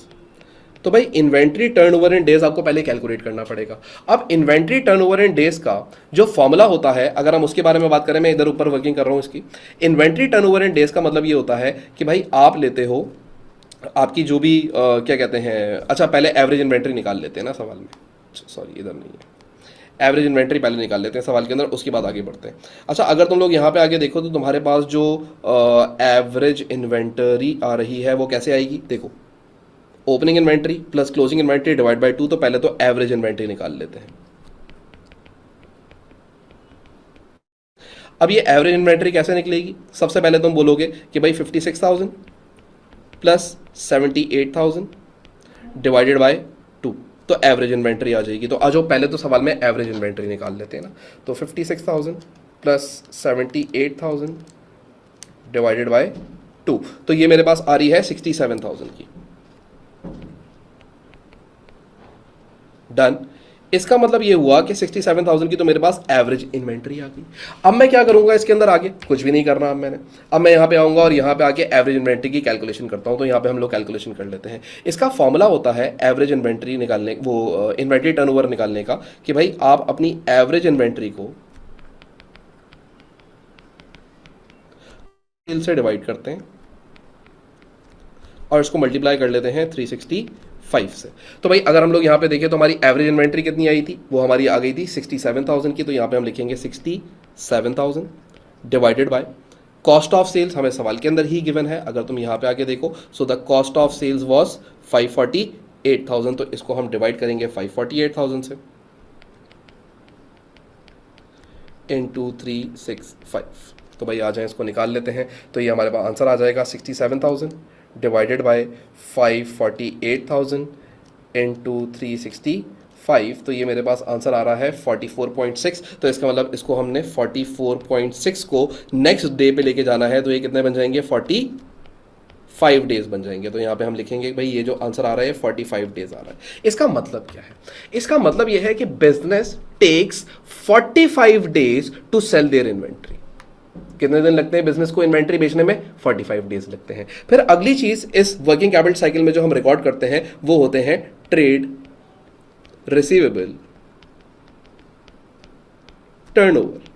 अभी जो तुम्हारे ट्रेड रिसीवेबल टर्नओवर है इसको तुम कैसे निकालोगे, तो यहां पे हम इसका फॉर्मूला लिख लेते हैं। तो इसका फॉर्मूला होता है trade receivable divided by credit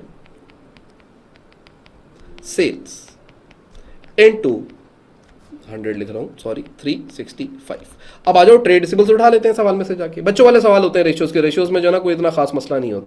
trade receivables हैं आपके 10,000 के, तो आपने उठाए 1,10,000 रुपए के trade receivables divide by credit sales. Credit sales भी आपको सवाल के अंदर ही गिवन है, उसने बोला हुआ था जितनी भी सेल्स हैं वो सारी क्रेडिट पे हैं, तो ये आ जाएगा 988,000 इंटू 365 यानी कि 365। नाउ लेट्स कैलकुलेट, आंसर कितना आएगा भाई, 110,000 divided by 988,000 is equal to ये और इंटू 365। तो ये मेरे पास आंसर आ रहा है 40.6। तो इसका मतलब 40.6 का मतलब क्या है, 40.6 नेक्स्ट वर्किंग डे पे लेके जाओ तो कितना बन जाएगा, 41 डेज। अब ये मेरे पास 41 डेज आ रहा है। इस 41 डेज का मतलब क्या है, इसका मतलब ये है कि 45 डेज लगते हैं मुझे सामान बेचने में और फिर 41 डेज मुझे लगते हैं कस्टमर से पैसा कलेक्ट करने में।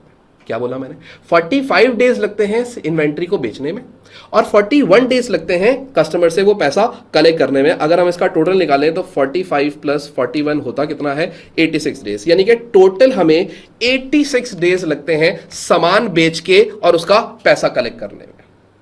फिर इसके अंदर आप क्या करते हो, आखिर में आप यहां पे लेस करते हैं ट्रेड पेबल टर्नओवर।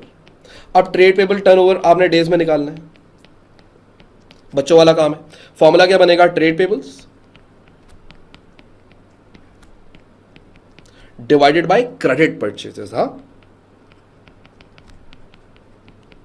और सवाल खुद ही इजी करा हुआ है, बोला हुआ है सारी सेल्स परचेज क्रेडिट के ऊपर ही है, तो हमने तो आग बंद करके लिख देना है।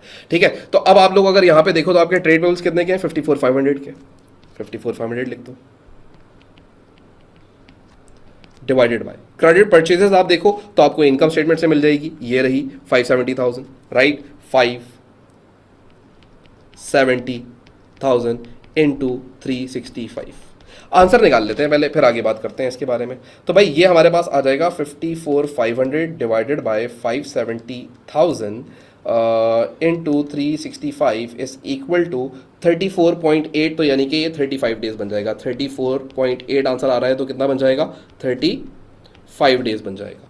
ये 35 डेज का मतलब क्या है, 35 डेज का मतलब ये है कि भैया हम जो ये सामान खरीदते हैं ना, इन्वेंट्री जिसको हम खाली बेचने में ही 45 दिन लगा देते हैं, उसकी पेमेंट 35 दिन में करनी होती है हमें। अब तुम सोचो, मैं सामान बेच के कस्टमर से पैसा रिकवर करने में कितने डेज लगाता हूं, 86 डेज, और मैं पैसे पे करने कितने दिनों में पे करने होते हैं मुझे, 35 दिनों के अंदर। तो मुझे एक बात बताओ, क्या मैं शॉर्ट ऑफ कैश नहीं हो जाता हूँ हर दफा?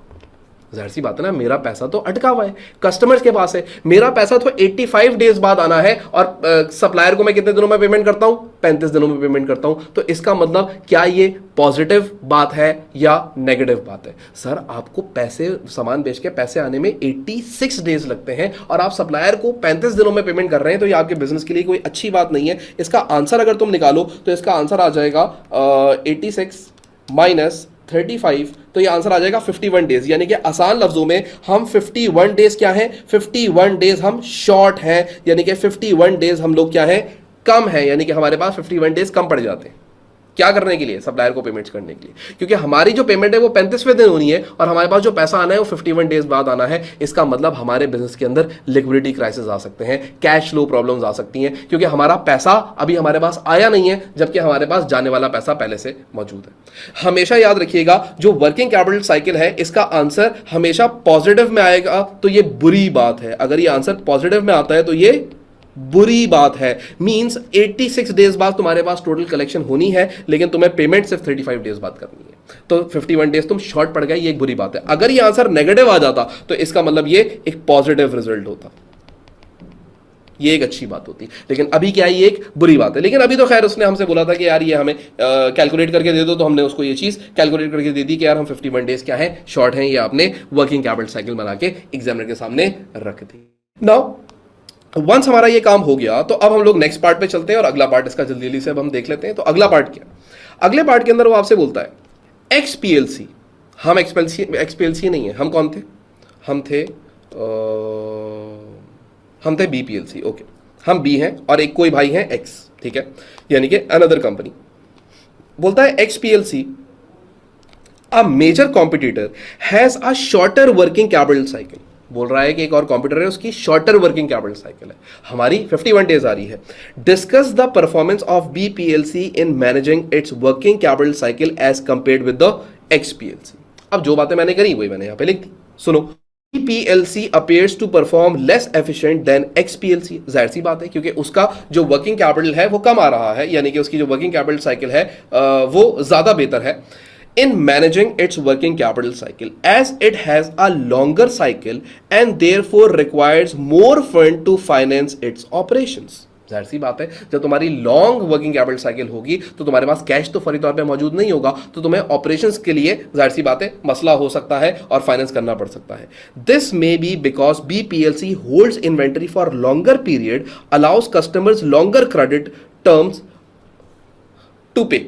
अब अगर यहां पे देखें तो ये और पे नहीं होगा, टू पे होगा। अब यहां पे अगर तुम देखो तो यही है ना, हम इन्वेंटरी भी इतना लॉन्गर 45 दिन अपने पास रख रहे हैं और फिर 41 दिन हम कस्टमर को भी दे रहे हैं कि भाई तुम 41 दिन में हमें पेमेंट करना। अब आगे आ जाओ जरा, इट्स सप्लायर्स टू पे इट्स सप्लायर्स मोर क्विकली, ठीक है जी। और वो क्या बोला मैंने यहाँ पे कि भाई हम कस्टमर को लॉन्गर टाइम देते हैं और सप्लायर को हम शॉर्टर टाइम दे रहे हैं। As a result more cash is tied up in working capital, reducing liquidity and potentially offering the company's ability to meet the short term obligation compare to XPLC. और जाहिर सी बात है, हमारी जो फिर शॉर्ट टर्म डेट्स की, यानी कि जो हमारी लिक्विडिटी है, शॉर्ट टर्म डेट्स को पे करने की एबिलिटी है, वो अफेक्ट हो जाएगी और जाहिर सी बात है हम बुरी परफॉर्मेंस के ऊपर जाएंगे, हमारा बिजनेस अच्छी परफॉर्मेंस नहीं करेगा। याद रखिएगा, बिजनेस के पास अगर कैश नहीं है तो बिजनेस करे क्या, खर्चे कैसे पूरे करेगा, मसलों में फंस जाएगा, फाइनेंस करना पड़ेगा, पैसा कहीं से लेना पड़ेगा और पैसा लेना एक और नुकसान की बात हो जाएगी।